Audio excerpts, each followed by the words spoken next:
Exactly Indian army का क्या role है, क्या काम करती है इंडियन आर्मी? जहां इस देश को इंडियन आर्मी की जरूरत पड़ेगी, इंडियन आर्मी वहां हमेशा तैयार। जैसे कि 1971 के वॉर में भी हम लोग बहुत बार बात करते हैं कि नेवी ने कितना अच्छा रोल निभाया। बिल्कुल। आर्मी जब काम कर रही होती है तो क्या इसमें पॉलिटिकल कुछ इन्वॉल्वमेंट होती है? आर्मी करती है लाइफ से डील। ज्यादा पुरानी बात नहीं है, सर्जिकल स्ट्राइक के टाइम पे कुछ लोगों ने सर्जिकल स्ट्राइक को क्वेश्चन भी किया है। अपना इंडिया और भी सर्जिकल स्ट्राइक के लिए प्रिपेयर है, कभी भी जरूरत पड़ी कर सकता है। पाकिस्तान आज भी डिनाई करता है कि हमारे पास कोई भी सर्जिकल स्ट्राइक नहीं हुई। प्योरली वो स्मगलिंग है और टेररिस्ट एक्टिविटीज है। पाकिस्तान आर्मी आपका भगवान है, उससे ऊपर कुछ नहीं है। पाकिस्तान ने कश्मीर बेचा है और सबने कश्मीर कश्मीर कश्मीर सुना है। टीआरपी सबको वहीं से मिली है। आपने जैसे सुना होगा कि अंडमान निकोबार कमांड है। कहीं ना कहीं मणिपुर को ना इस तरीके से ट्रीट किया जाता है जैसे वो हमारे देश का हिस्सा ही नहीं है पूरा। कह सकते हैं कि बहुत सारे ऐसे लोग हैं जो ये नहीं चाहते मणिपुर की प्रॉब्लम अब सोल्व भी हो। यूएसए क्यों वेपन्स के मामले में बाकी सब कंट्रियों में सबसे ऊपर टॉप पे है? एक बार देखेंगे तो ड्रोन सिस्टम्स इंडिया में इतने ज्यादा डेवलप्ड हो चुके हैं कि हम दूसरे कंट्रीज को अभी एक्सपोर्ट भी करते हैं। क्या चैलेंजेस फेस करने पड़ते हैं लद्दाख में? मुझे अपनी जब जरूरत पड़ेगी तो जान ले भी लेंगे और जान दे भी देंगे। घुस के मारेगा इंडिया जरूरत पड़ेगी तो। थ्रेटराइजेशन क्यों इम्पोर्टेंट है? भारतीय सेना भूखी नहीं है और ना भारतीय सेना के पास इक्विपमेंट की कमी है। We are best in everything. काफी सारे ऐसे केसेस आए हैं जहाँ पे इंडिया के बॉर्डर क्रॉस कर गए, आज भी होते हैं, बॉर्डर क्रॉस करते हैं।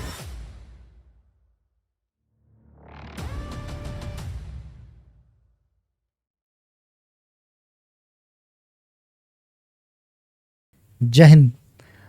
इस पॉडकास्ट में ना आज मैं खुद को बहुत ज़्यादा मोटिवेटेड और प्राउड फील कर रहा हूँ क्योंकि आज के हमारे गेस्ट का ओरा ही इतना अच्छा है। गेस्ट है हमारे आज मेजर भरत सिंह, जो कि इंडियन आर्मी मेजर है।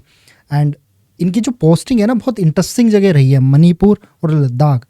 और आप इस पूरे पॉडकास्ट के दौरान देखोगे इंडियन आर्मी की ग्राउंड रियलिटी, कैसे हमारी इंडियन आर्मी काम करती है पोस्टिंग वाइज, किस तरीके से जंग पे जाया जाता है, वेपन्स किस तरीके के यूज़ होते हैं।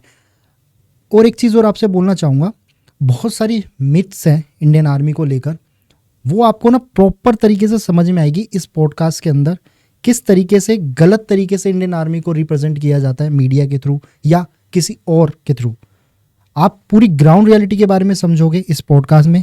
और मेजर भरत सिंह ने बहुत अच्छे से बहुत डिटेल्स में इस पॉडकास्ट के अंदर समझाया है इंडियन आर्मी के बारे में। सो इस पूरे पॉडकास्ट को कम्प्लीटली देखो और समझो और जानो इंडियन आर्मी को अंदर से, दिल से।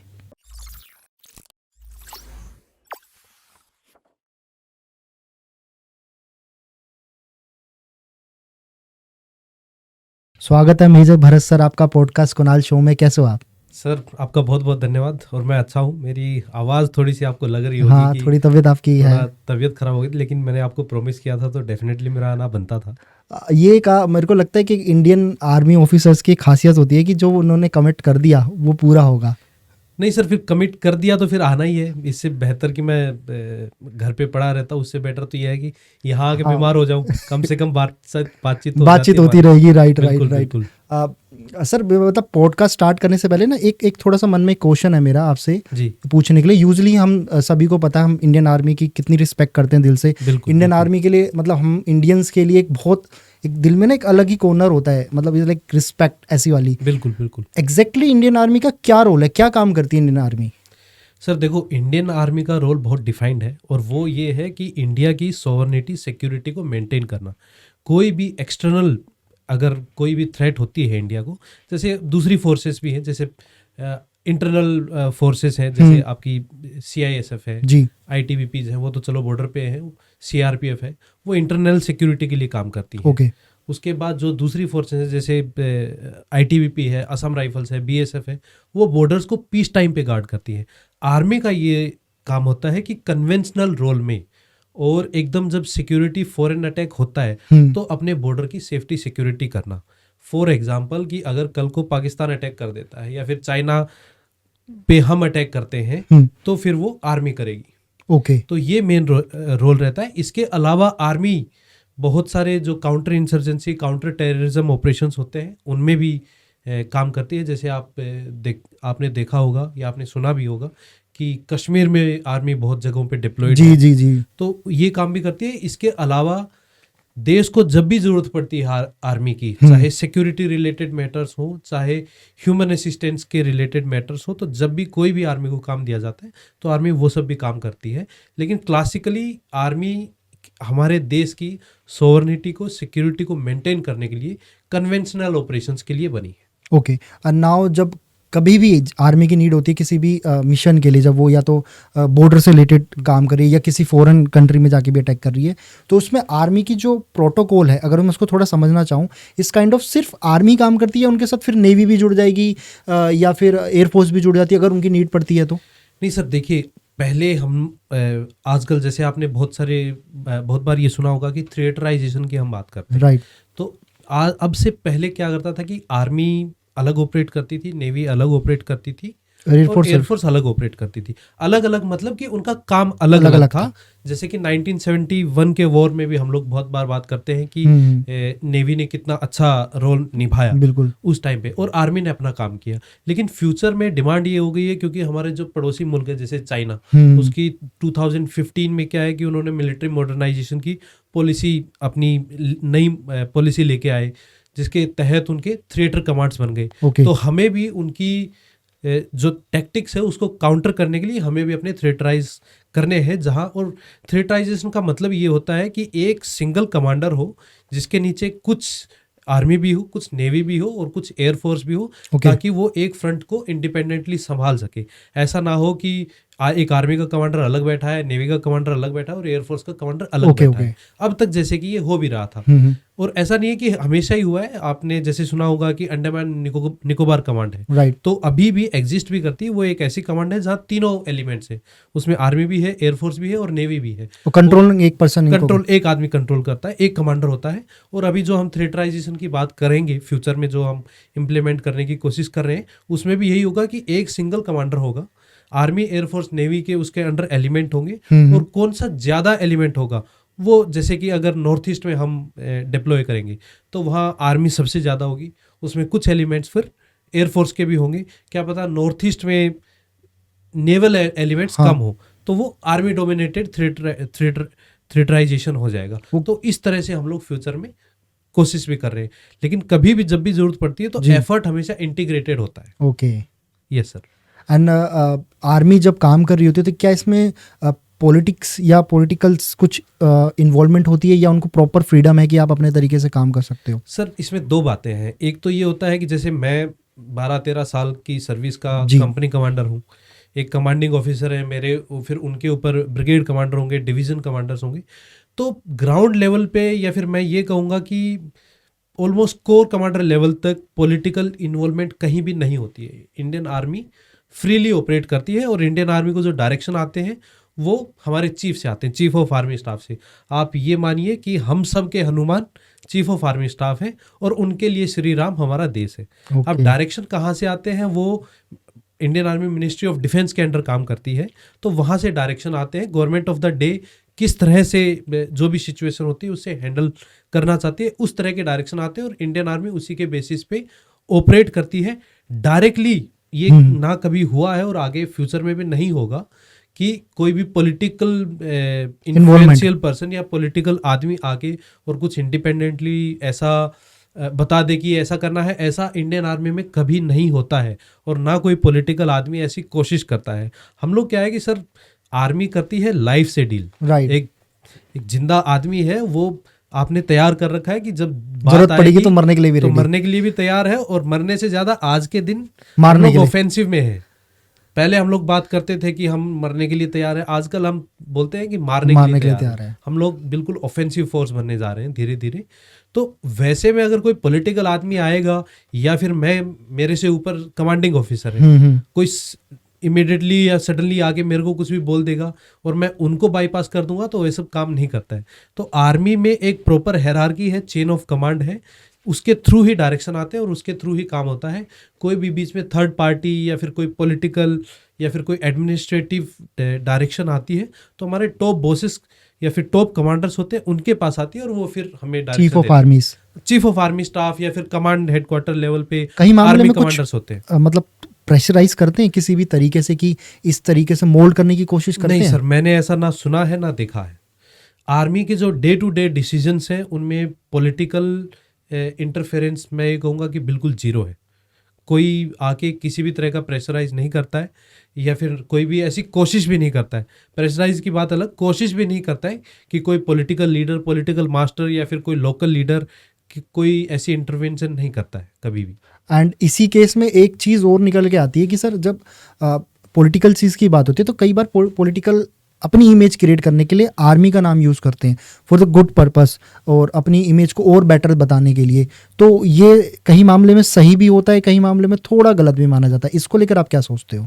नैरेटिव बेस्ड लड़ाई है बहुत बार। जैसे ज़्यादा पुरानी बात नहीं है, सर्जिकल स्ट्राइक के टाइम पे बहुत लोगों ने इस पे अलग अलग तरह की अपनी अपनी पॉलिटिकल लीडर्स ने ओपिनियंस दिए, अपनी अपनी रोटियां सेकी हैं। कुछ लोगों ने सर्जिकल स्ट्राइक को क्वेश्चन भी किया है, वो भी पॉलिटिकल लीडर थे। और कुछ लोग जो भी पार्टी थी या फिर उनके अलाइड ग्रुप्स थे उसके साथ भी खड़े थे। तो हम कह सकते हैं कि बहुत सारे अपनी अपनी पर्सनैलिटी बेस्ड ओपिनियन है। कई लोग कोशिश करते हैं कि आर्मी जो करे वो तो, लेकिन आर्मी में पॉलिटिकल इंटरवेंशन ज़्यादा नहीं है, तो उसको फिर क्वेश्चन करते हैं या फिर उसको एब्जॉर्व करके और आर्मी को सपोर्ट करते हैं, वो करते हैं लोग, इसमें कोई डाउट नहीं है। अभी आपने सर्जिकल स्ट्राइक की बात करी, अपना इंडिया और भी सर्जिकल स्ट्राइक के लिए प्रिपेयर है? कभी भी ज़रूरत पड़ी कर सकता है? हम तो तैयार हैं। हमें डायरेक्शन चाहिए, डिसीजन मेकिंग टॉप जो गवर्नमेंट ऑफ द डे है उससे चाहिए हमें डायरेक्शन। और आर्मी हमेशा किसी भी कार्य के लिए, मैं ये नहीं कहूँगा कि हम सर्जिकल स्ट्राइक कर देंगे, ये कर देंगे, कोई भी काम जहाँ इस देश को इंडियन आर्मी की ज़रूरत पड़ेगी, इंडियन आर्मी वहाँ हमेशा तैयार है। एक चीज़ आपने अपने भी इस पूरे करियर में सुनी होगी और हमने भी, कि हम लोगों ने जैसे सर्जिकल स्ट्राइक करी थी तो पाकिस्तान आज भी डिनाई करता है कि हमारे पास कोई भी सर्जिकल स्ट्राइक नहीं हुई। उसको लेकर आप क्या सोचते हैं? क्योंकि यार हमारे पास सारे प्रूफ है, हमने जो भी सर्जिकल स्ट्राइक करी और अपनी इंडियन गवर्नमेंट बोलती है, लेकिन वहाँ की गवर्नमेंट बोलती है नहीं कोई स्ट्राइक नहीं हुई, हम तो झूठे हैं। सर ये स्ट्रेटेजिक मैटर होते हैं। मान लो कि आज पाकिस्तान ने एक्सेप्ट कर लिया कि हाँ यहाँ हमारे सर्जिकल स्ट्राइक हुई है, तो उसका तो जो सिक्योरिटी मैनेजमेंट है या फिर उनकी जो खुद की सिक्योरिटी एजेंसीज हैं वो तो पूरे इंटरनेशनल लेवल पे दिख जाएगा कि ये तो कंप्लीट फेलियर है। जो उनकी गवर्नमेंट वहाँ चल रही है उसकी एकदम जो नाकामयाबी है वो पूरी दुनिया में दिखेगी। तो वो तो छुपाएंगे, वो कभी भी हाँ नहीं बोलेंगे कि नहीं यहाँ की है। अगर वो एक्सेप्ट कर लेंगे तो आप ये मानिए कि जब तक पाकिस्तान देश एग्जिस्ट करेगा तब तक उनके दामन में वो दाग लगा रहेगा कि हाँ तुम्हारे अंदर इंडिया ने घुस के और उस चीज़ का बदला लिया जो तुमने वहाँ पे इंडिया के अंदर कुछ कुछ एक्टिविटीज़ करने की कोशिश की। तो वो तो डिनाई करेगा ही करेगा, लेकिन डेफिनेटली सब प्रूफ है, हम सब इंडियन कन्विंस्ड है और जिसको जो पता होना चाहिए सबको पता है कि हाँ ऐसा हुआ है। और फ्यूचर में ज़रूरत पड़ी, अगर हमारी इंटेंट ऐसी होगी और ज़रूरत पड़ी तो हम कर देंगे दोबारा, उसमें क्या है। वेल फंडेड है अमेरिका से पाकिस्तान माना जाता है। पाकिस्तान तो एक अलग ही देश है, वो देश नहीं है, वो क्योस है एकदम। हाँ बट वो कहते हैं कि अमेरिका बहुत फंड करता है पाकिस्तान को इस मौके पे है। अब नहीं तो 1980s में तो किया ही था जब अफगानिस्तान में रशिया घुसा। उससे पहले तो रशिया को काउंटर करने के लिए अफगानिस्तान में और पाकिस्तान ने अपने बेसिस बनाए हैं और बहुत सारी फंडिंग भी की है। पाकिस्तान को समझने के लिए ना आपको थोड़ा सा ये समझना पड़ेगा कि वो एक बहुत ही सक्सेसफुली प्रोपेगेंडा बेस्ड कंट्री है। वहाँ पे कोई पढ़ा नहीं है, कोई लिखा नहीं है। उनकी लिटरेसी, आप उनके यूट्यूब चैनल खोल के देखिए, आपकी उनकी न्यूज़ देखिए, आपको ऐसा लगेगा कि अरे ये तो मेरे गांव में जो एकदम हमारे गांव देहात में जो स्कूल होगा ना उसमें भी जो बच्चा पढ़ रहा होगा ना उसका भी IQ उससे बहुत ज़्यादा होगा, क्योंकि उनको रटाया ही वही जाता है कि पाकिस्तान आर्मी आपका भगवान है, उससे ऊपर कुछ नहीं है और ये लोग हैं जो आपको बचाए रख रहे हैं, वो है। इसलिए मैं तो ये बोलता हूँ कि Pakistan as a country most successful propaganda based country है। वहाँ उनको वो उनकी आर्मी चूरन देती रहती है कि हम ही है आपको बचाने के लिए। आर्मी कंट्रोल करती है पूरे देश को। हाँ आर्मी कंट्रोल करती है। आर्मी पहले भी ऐसे हुआ है, मिलिट्री कू हुए हैं बहुत बार और ज़्यादा दूर जाने की बात नहीं है। जब 1999 में और उसके बाद कारगिल वॉर हुआ है तब हमेशा मिलिट्री कू की ही सिचुएशन थी वहाँ पे, या फिर कोई जनरल रूल कर रहा था। इन केस जैसे कभी कोई वॉर सिचुएशन बनती है या किसी भी तरीके से कोई हमारे बॉर्डर के अंदर घुसने की कोशिश करता है तो किस तरीके से इंडियन आर्मी अपने प्रोटोकॉल यूज़ करती है और किस तरीके से, सपोज एक सिनेरियो में आपसे पूछना चाहूँगा, जैसे एग्जाम्पली पाकिस्तानी या चाइना की आर्मी कोशिश कर रही है हमारे बॉर्डर के अंदर घुसने की, तो तो हमारी इंडियन आर्मी की सबसे फर्स्ट पहली एक्टिविटी क्या होगी उस प्रोटोकॉल की कि किस तरीके से रोका जाए? देखो सर, जो इंडियन आर्म फोर्सेस है वो हमेशा तैयार रहती हैं, और हमें ये बाहर बैठ के लगता है कि कोई ऐसे घुस जाएगा, कोई ऐसे कर लेगा। नहीं, ऐसा नहीं है। इंडियन आर्म फोर्सेस के पास अपने अपने लेवल पे और बहुत अच्छे सर्विलेंस इक्विपमेंट, अपने बहुत अच्छा ह्यूमन टेक्निकल इंटेलिजेंस प्लेटफॉर्म्स है, और ऐसे सडनली कोई कुछ नहीं होगा कि कोई भी कहीं से घुस गया। हाँ, पोरस बॉर्डर है, बहुत सारा, जैसे चाइना के साथ है, म्यांमार के साथ है, तो एकदम खुला हुआ बॉर्डर है। पाकिस्तान के साथ तो बहुत सारा बॉर्डर फिर भी फेंस्ड है, लेकिन हमारे पास सेट ऐसे मैकेनिज्म है, सेटेलाइट बेस्ड सिस्टम है, टेक्निकल रिसर्च ऑर्गेनाइजेशन है हमारे पास, वहाँ के लोकल यूनिट्स हैं जो भी वहाँ पे बॉर्डर के ऊपर डिप्लॉयड हैं, उनके पास भी अपनी अपनी इंट गैदरिंग की कैपेबिलिटीज़ है। तो सडनली ऐसे नहीं होता है। अगर कोई हो जाता है, अगर किसी ने इन्फिल्ट्रेट कर लिया है, तो वो हमें इनपुट मिल जाती है। जैसे कि बॉर्डर के अलोंग पूरे में आपको सिस्टम्स मिल जाएंगे जो कि मोशन डिटेक्शन सिस्टम्स है, वो आपको बता देंगे कि ऐसे ऐसे कुछ कुछ इन्फिल्ट्रेशन एक्टिविटी हो रही है। और ऐसा नहीं है कि सिर्फ इंडियन आर्मी ही, ये कंसिस्टेंटली एक इंटीग्रेटेड एफर्ट होता है। जैसे पाकिस्तान बॉर्डर के ऊपर जो फर्स्ट लाइन ऑफ डिफेंस है पीस टाइम में, वो BSF है। तो BSF और इंडियन आर्मी का वहाँ पे इंटीग्रेटेड एफर्ट होता है। और टाइम के साथ साथ ऐसा सडनली नहीं होता है कि कोई भी गया और वो इन्फिल्ट्रेट कर गया है। जैसे हमारी इंडियन फोर्सेस भी बहुत टाइम से ऑपरेट कर रही हैं, जैसे BSF है वो भी बहुत टाइम से उस बॉर्डर के ऊपर ऑपरेट कर रही है। तो हमारी जो सेट प्रोसीजर्स हैं वो इवोल्व हो जाती हैं, रिफाइन हो जाती है, और हमें पता चल जाता है कि अगर कोई इधर से इन्फिल्ट्रेट करके आएगा तो वो पीछे पाकिस्तान से किस रास्ते से घुसेगा, यहाँ आके किधर निकलेगा, क्योंकि वहाँ इन्फिल्ट्रेट करने के बाद भी तो वहाँ उसको सपोर्ट सिस्टम चाहिए सर्वाइव करने के लिए। तो ये हमें ग्राउंड में जब रहते हैं तो पता चल जाता है कि कोई इन्फिल्ट्रेट करके कहाँ आएगा, उसको यहाँ इंडिया में सपोर्ट कौन करेगा, और फिर उसके क्या क्या डिज़ाइन है। क्या वो सिर्फ, आजकल ड्रग्स व्रग्स बहुत चल रही है, तो क्या वो सिर्फ ड्रग रिलेटेड मैटर था और वो वहाँ से स्मगल करके लेके आ रहा है, या फिर कोई ऐसा टेररिस्ट है जो यहाँ पे ऐसी टेररिज्म की एक्टिविटी करने आ रहा है। तो वो टाइम के साथ साथ हमें पता चल जाता है। तो मतलब हमारे इंडिया के जो सोर्सेज है बहुत बड़े लेवल पे एक्सपेंड है, अलग अलग इवन देशों में भी जो उनको इंटेलिजेंस होते हैं, रॉ बेसिकली इसमें रोल आता है जो उनकी हेल्प करता है। अपना काम है, अलग अलग इंटेलिजेंस एजेंसीज है, लॉ एनफोर्समेंट एजेंसीज है, बॉर्डर सिक्योरिटी एजेंसीज है, तो सबका अपना अपना काम है और सबका एफर्ट उसमें लगता है। तो सडनली कोई ये सोचे कि मैं आज जाऊं और पाकिस्तान से और बॉर्डर क्रॉस करके इंडिया में आ जाऊं, तो ऐसा नहीं होता है। बट काफ़ी सारे ऐसे केसेस आए हैं जहाँ पे इंडिया के बॉर्डर क्रॉस कर गए, आज भी होते हैं, बॉर्डर क्रॉस करते हैं लोग, होते हैं। मैं ये कहूँगा कि जो इंडियन बॉर्डर्स हैं वो इतने इजी नहीं होते हैं।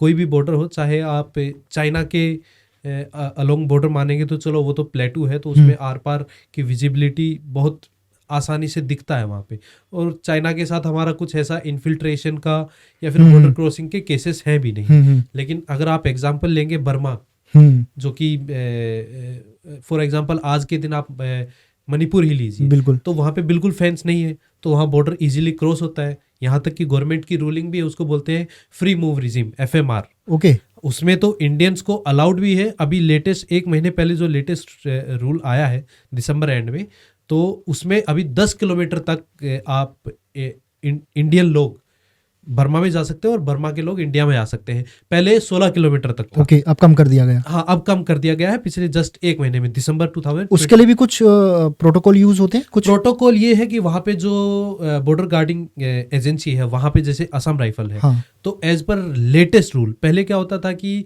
जो एडमिनिस्ट्रेशन है वहाँ का, उनको ये बोला गया था कि आप बॉर्डर पासेस बनाएंगे लोकल्स के लिए और वो उस बेसिस पे जाएंगे। लेकिन जो लेटेस्ट अभी की जो खबर है उसमें असम राइफल को ये मैंडेट दिया गया है कि Assam rifle border passes issue करेगी और वहां पे डेजिग्नेटेड क्रॉसिंग पॉइंट्स होंगे।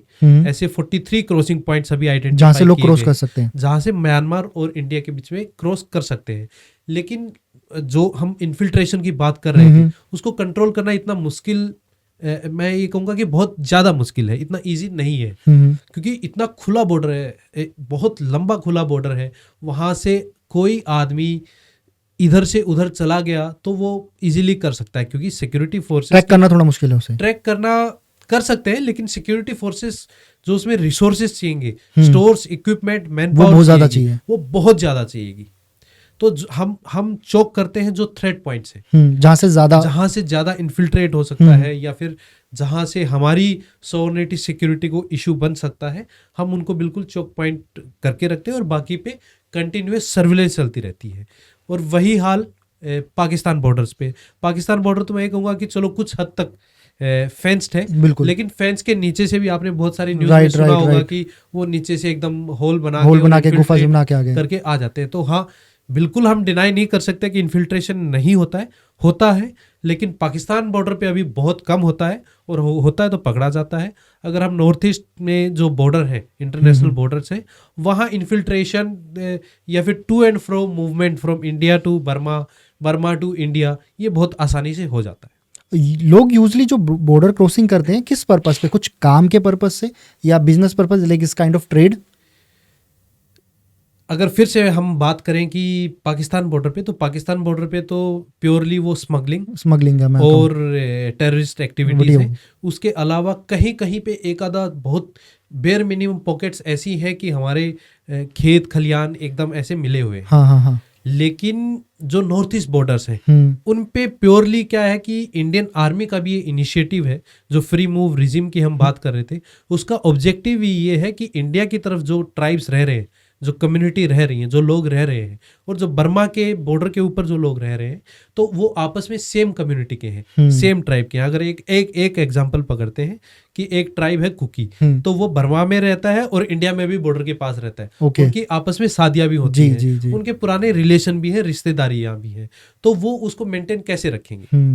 तो उसको मेंटेन करने के लिए कल्चरल जो उनकी आपस में इंटरेक्शन है, उसको मेंटेन करने के लिए गवर्नमेंट ने ये रूल बनाया था, जिसमें फ्री मूव रिजिम था। पहले 16 किलोमीटर था, उसको अभी कम करके 10 किलोमीटर की, भाई 10 kilometre towards Indian border, inside Indian border, और 10 किलोमीटर इनसाइड बर्मा बॉर्डर। कोई भी कम्युनिटी, कोई भी घर रह रहा है तो वो आपस में टू फ्रो कर सकते हैं। अगर उससे पार जाना है तो आपको परमिशन की जरूरत उससे पार जाना है तो परमिशन की जरूरत पड़ती है, बिल्कुल। और परमिशन की जरूरत नहीं है, फिर आपको प्रॉपर जो इंटीग्रेटेड चेक पोस्ट है, जो दो कंट्रीज के बीच में इमिग्रेशन चेक पोस्ट होती है, उसके थ्रू जाना पड़ता है आपको। ओके। एंड सर, जैसे अभी आपने बताया था, और आप मणिपुर में भी पोस्टेड रहे, बिल्कुल, वहाँ की सिचुएशन आज भी टेंस है। आपने तो काफ़ी ग्राउंड रियलिटीज़ पे देखा है, कुछ ग्राउंड रियलिटीज़ के बारे में बताइए।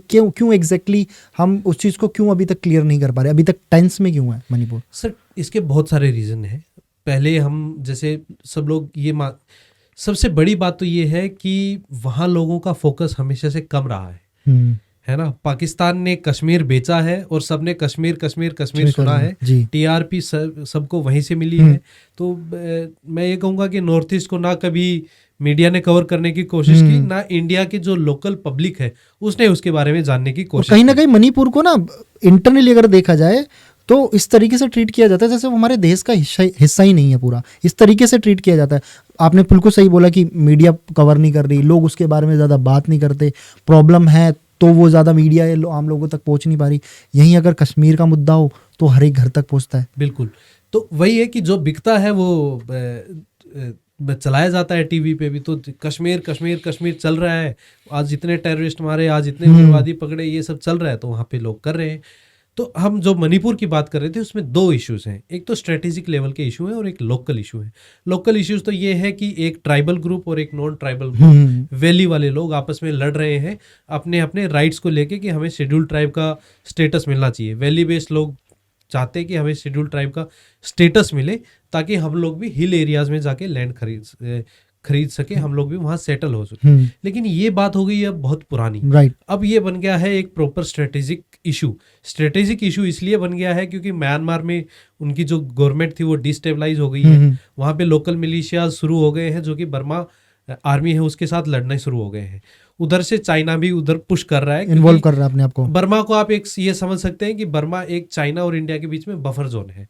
इधर बांग्लादेश में वो हरकतें शुरू हो गई हैं जब से शेख हसीना वहां से निकल के आई है, और यूएस का वहां पे अलग इन्वॉल्वमेंट है कि वो एक अपनी अलग बेस बनाना चाहता है सेंट मार्टिन आइलैंड पे, जो बांग्लादेश का सेंट मार्टिन आइलैंड है उसके ऊपर।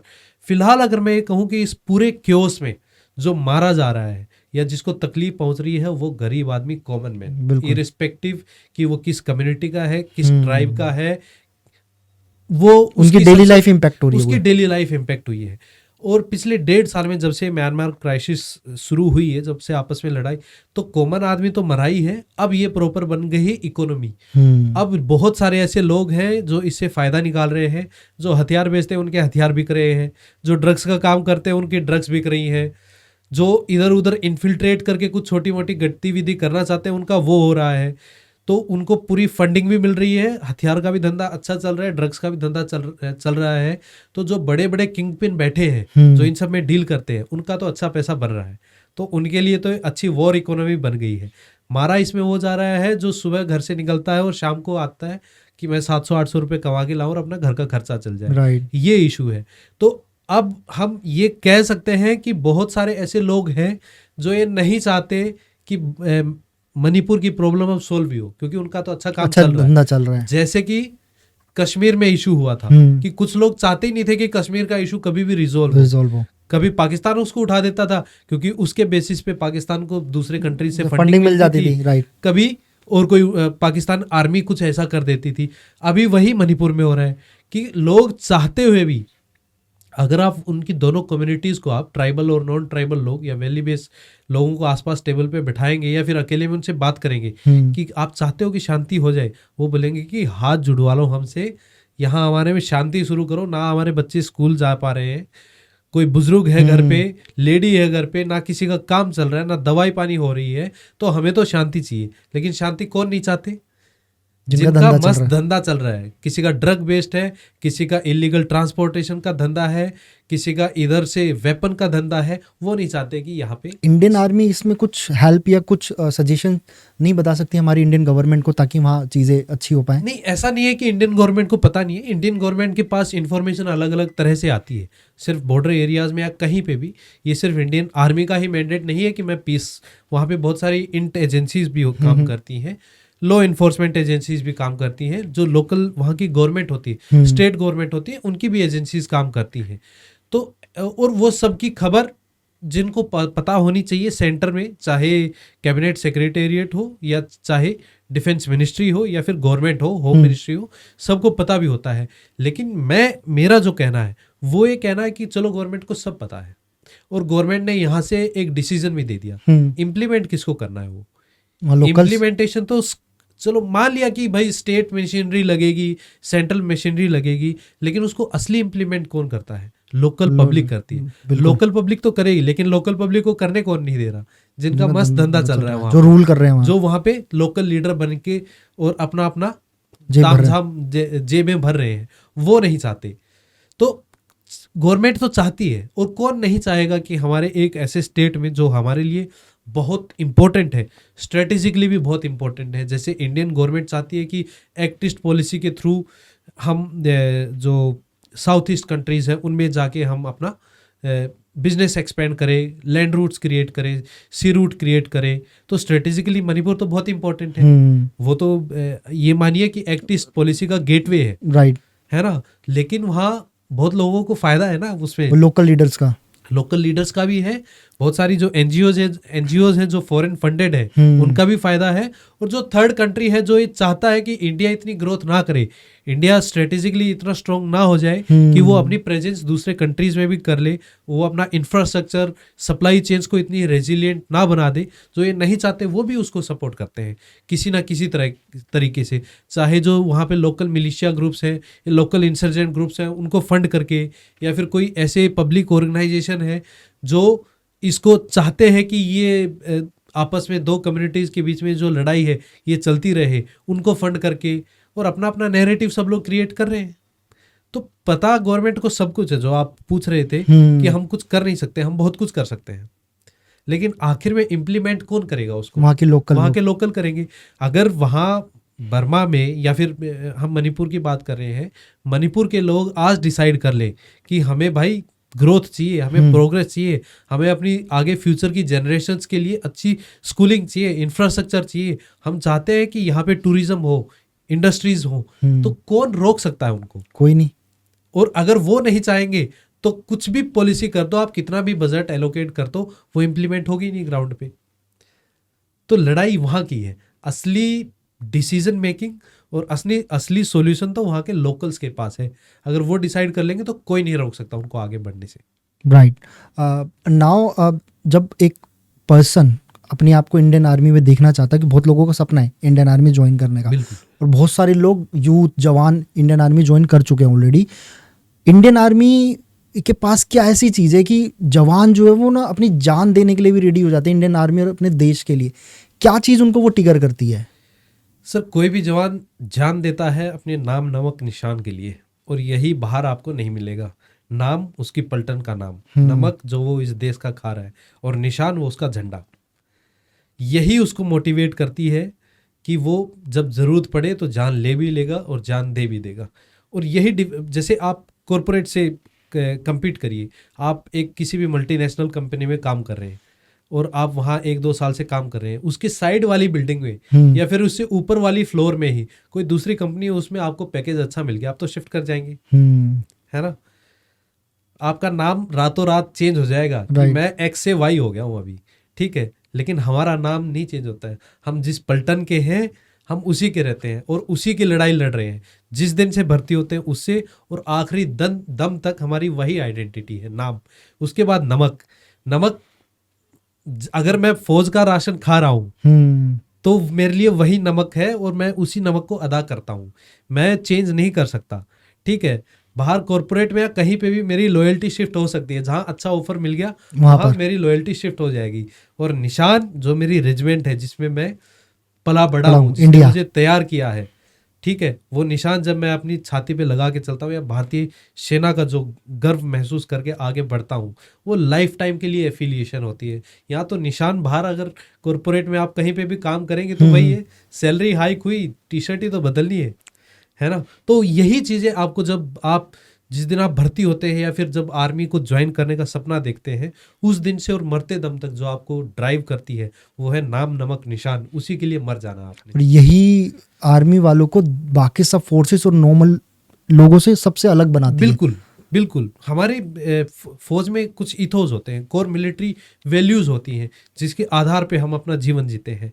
जैसे कोर मिलिट्री वैल्यूज़ में हम integrity, loyalty, duty, respect, selfless service, courage, honour, हम इन सब को मानते हैं। और मानते नहीं, ये मेरे लिए सिर्फ अंग्रेजी के 6-7 शब्द नहीं है, मेरे लिए ये मेरा वे ऑफ लाइफ है, जिसके बेसिस पे, जिसके आधार पे मैं अपना जीवन जी रहा हूँ। मैं जिस यूनिट में कमीशन हुआ हूँ या फिर मैं जिस यूनिट में रिक्रूट बन के गया हूँ, वो मेरे लिए जिंदगी भर के लिए वही नाम है, वही नमक है और वही निशान है। तो उसकी से तो मैं लॉयल रहूंगा ही हमेशा, और वही ड्राइव करती है मुझे कि हाँ, मुझे अपनी जब जरूरत पड़ेगी तो जान ले भी लेंगे और जान दे भी देंगे। इंडियन आर्मी, हम लोग, मैं इंडियन आर्मी के साथ खुद को भी जोड़ूंगा, हम लोग जैसा अभी हमने बताया, हम हर एक वॉर के लिए प्रिपेयर हैं। क्या हमारे पास वो टेक्नोलॉजी, वो वेपन्स हैं कि हम किसी भी देश को कभी भी किसी भी सिनेरियो में हरा सकते हैं? देखो सर, जो आपने क्वेश्चन पूछा ना वो बहुत ब्रॉड, इसका एक सिंगल आंसर नहीं हो सकता है, लेकिन मैं आपको और आपके व्यूअर्स को समझाने के लिए ये बताना चाहूँगा कि कोई भी टेक्नोलॉजी आती है, जो मिलिट्री के मॉडर्नाइजेशन की हम बात करते हैं, वेपन सिस्टम इक्विपमेंट्स की बात करते हैं, तो वो हमेशा ऑनगोइंग प्रोसेस होती है। आज मान लो कि मैं best of the rifle select कर लेता हूँ, जैसे इंडियन आर्मी में इंडक्ट हो रही है 203, है ना, तो वो तो आज से 5-7 साल बाद डाउनग्रेड हो जाएगी, उससे अच्छा वेपन सिस्टम आ जाएगा या उसका ऑल्टरनेटिव आ जाएगा। तो मैं ये कहना चाहता हूँ कि military modernisation of equipment, modernisation of tactics, ये हमेशा इवॉल्व होते रहते हैं। तो कभी भी आप ये इस क्वेश्चन का आंसर दे ही नहीं पाएंगे कि क्या हमारे पास वो इक्विपमेंट है या नहीं है। आज हमसे एक कंट्री है जो उसके पास बेहतर इक्विपमेंट, यूएसए के पास, हाँ, और बहुत सारे 100 से ज़्यादा 200 में से 150 कंट्री ऐसे भी हैं जिनके पास हमसे बेहतर नहीं है, बिल्कुल, है ना। लेकिन हम इसको इस पर्सपेक्टिव में सोचें कि ये एक ऑनगोइंग प्रोसेस है। आज के दिन किसी भी टाइम पे हम as a part of arm forces, मैं ये कह सकता हूँ कि वेपन या इक्विपमेंट कभी भी अगर वो सिचुएशन आती है तो एक ऐसा रीज़न नहीं होगा जिसकी वजह से कल को हम अपने वॉर में या फिर युद्ध में अच्छी परफॉर्मेंस नहीं दे पाए। वो कभी भी रीज़न नहीं होगा। क्योंकि ये ऑनगोइंग प्रोसेस है तो वो तो कभी सेटिस्फैक्ट्री होती नहीं है और हमेशा स्कोप ऑफ इम्प्रूवमेंट हर चीज़ में रहता है। फॉर एग्जाम्पल कि मेरे पास राइफल है, पर्सनल गियर है, इक्विपमेंट है, मेरे पास हेड गियर है, या फिर मेरे पास बुलेट प्रूफ जैकेट है, वो आज है, वो आज से 10 साल बाद चेंज हो जाएगी, अपग्रेड हो जाएगी। तो ये ऑनगोइंग प्रोसेस है, लेकिन जो है वो आज के दिन बहुत बेहतर है और बेहतर आगे बनता भी जाएगा। यूएसए क्यों वेपन्स के मामले में बाकी सब कंट्रियों में सबसे ऊपर टॉप पे है? मतलब क्या उसके मतलब वो बेसिकली किस तरीके से अपने आप को मैनेज कर रहे हैं कि वो नंबर 1 बने हुए हैं इस फील्ड में? देखो, इसमें दो चीजें हैं। एक तो यूएसए हमेशा से वॉर जोन में रहता है। हाँ, चाहे उसको अपने देश में लड़ाई नहीं लड़नी हो, वो दूसरे में इन्वॉल्व करता है। स्ट्रेटेजिक अपने एडवांटेज के लिए वो दूसरी जगह पे हमेशा इन्वॉल्व रहता है। तो आप ये कह सकते हैं कि यूएस हमेशा से वॉर जोन में रहता है, चाहे वो सीरिया में रहे, चाहे वो अफगानिस्तान में पहले रहा हो, चाहे वो अभी और कहीं रशिया में भी इन्वॉल्वमेंट, हाँ, सूडान में एक नया कंट्री क्रिएट करने की कोशिश कर रहा हो, वो कुछ भी, वो हमेशा उसमें रहता है। तो उनके वेपन सिस्टम ग्रो करते रहते हैं। दूसरी बात ये है कि यूएस की बहुत सारी जो डिफेंस इंडस्ट्री है वो बहुत बड़ी है। आधी बार तो अगर जब आप ओपन सोर्स में भी खबरें पढ़ेंगे तो उस कंट्री को वो गिरा देते हैं, इसीलिए या तो उनके पास मिनरल्स या ऑयल रिजर्व है या ये है, या फिर उनको अपनी डिफेंस इंडस्ट्री स्ट्रॉन्ग करनी है। तो हम और उनके पास डेफिनेटली कंट्री है, उनका डॉलर स्ट्रॉन्ग है, उनके पास बजट ज़्यादा है, तो टू भी उनके पास ये सब हमसे बेहतर होना ही है, क्योंकि उनका डिफेंस बजट भी बहुत ज़्यादा है, उनकी डिफेंस इंडस्ट्री भी बहुत स्ट्रॉन्ग है। लेकिन मैं ये भी एश्योर करता हूँ आपको भी और आपके व्यूअर्स को भी कि जिस तरह से हम अपना आत्मनिर्भर होते जा रहे हैं, उस तरह से अब मुझे एज ए इंडियन क्या चाहिए, ना तो मुझे यूएस का मेड चाहिए, ना मुझे चाइना का चाहिए, मुझे चाहिए इंडियन मेड जो मेरी रिक्वायरमेंट पूरी कर सके, है ना। तो मुझे तो वो चाहिए, उसमें मुझे क्या करना पड़ेगा, आत्मनिर्भर होना पड़ेगा। वो मैं टाइम के साथ धीरे धीरे होते जा रहा हूँ और पिछले 10-12 साल में उसमें बहुत सारी प्रोग्रेस हुई। तो अभी कुछ इंफ्रास्ट्रक्चर रेडी हुआ है जो हमारे इंडियन आर्मी को उनकी रिक्वायरमेंट के हिसाब से वेपन्स, टैंक्स या जेट फ्लाइट या फाइटर जेट वगैरह कुछ प्रोवाइड करा रहा हूँ? हाँ बिल्कुल, आप टैंक्स की बात कर रहे थे, आपने अभी जोरावर टैंक की बात सुनी होगी। हाँ, लाइट टैंक बिल्कुल बहुत फेमस। हाँ, हमें बहुत न्यूज़ में रहा है और अभी और भी न्यूज़ में रहेगा। ठीक है, जब आप गन सिस्टम्स की बात कर सकते हैं तो आपने वज्र की भी बात सुनी होगी। ठीक है, जब आप पर्सनल वेपन की बात करते हैं तो 6 के भी वेपन्स हैं हमारे पास, जो हम नया इंडक्ट कर रहे हैं पर्सनल वेपन। 203 की भी आपने बात सुनी होगी। जो हम एयरक्राफ्ट्स की या फिर फाइटर जेट्स की बात करते हैं तो आपने तेजस की भी बात सुनी होगी। बिल्कुल। तो हम बहुत सारा मॉडर्नाइजेशन कर रहे हैं और ये तो वो है जो दिखता है, स्मॉल स्केल पे बहुत बहुत ज़्यादा मॉडर्नाइजेशन हो रहा है और वो भी आत्मनिर्भर पे हो रहा है एकदम 100%। उसको हम मैन्युफैक्चर करने की कोशिश कर रहे हैं अपने कंट्री में ही। और वैसे ही गवर्नमेंट अपनी डिफेंस पॉलिसीज पे भी काम कर रही है। इतने सारे कॉरिडोर्स, मिलिट्री कॉरिडोर्स बन रहे हैं, डिफेंस कॉरिडोर्स बन रहे हैं, तो वो हमारे लिए अब नहीं तो जो प्रोसेस है वो शुरू हो गई है और फ्यूचर में आने वाले 5-7 साल एक्सपोर्ट करने के लिए भी रेडी रहेंगे हम लोग। किसी देश को हमसे चाहिए होगा तो हम उनको डेफिनेटली हमने किया है। ब्रह्मोस मिसाइल्स वो तो हमने किया है। आगे जो फ्यूचर्स में हम लोग जो बना रहे हैं वो एक्सपोर्ट करने के लिए स्टार्टअप इकोसिस्टम डेवलप करने की बात कर रहे हैं और जो डिफेंस मिनिस्ट्री भी बहुत सारे ऐसे स्टार्टअप्स को इंक्यूबेट कर रही है और प्रमोट कर रही है। तो डेफिनेटली हम फ्यूचर में ऐसे हम दूसरे कंट्रीज को एक्सपोर्ट करेंगे भी। और बहुत सारे आप एक बार देखेंगे तो ड्रोन सिस्टम्स इंडिया में इतने ज़्यादा डेवलप्ड हो चुके हैं कि हम दूसरे कंट्रीज को अभी एक्सपोर्ट भी करते हैं। आपने थोड़ा सा मुझे वज्र और जोरावर के बारे में बताएंगे, किस तरीके से इंडियन आर्मी ने उनको डेवलप करके उसको इस लेवल पे बनाया? सर क्या होता है कि जब आर्मी डिप्लॉयड होती है ना, फॉर एग्जांपल कि हम दिल्ली में बैठे हैं, हाँ, तो दिल्ली में मुझे ये पता है कि यहाँ पे क्लाइमेट कंडीशंस कैसी हैं, किस तरह का वेदर है, किस तरह की पॉपुलेशन है और किस तरह से लोग यहाँ रह रहे हैं। लेकिन आर्मी में कोई भी स्पेक्ट्रम होता है, कुछ भी चीज़ इम्प्लीमेंट करनी होती है तो उसके लिए मुझे बहुत सारे टर्म एंड कंडीशंस को ध्यान में रखना पड़ता है।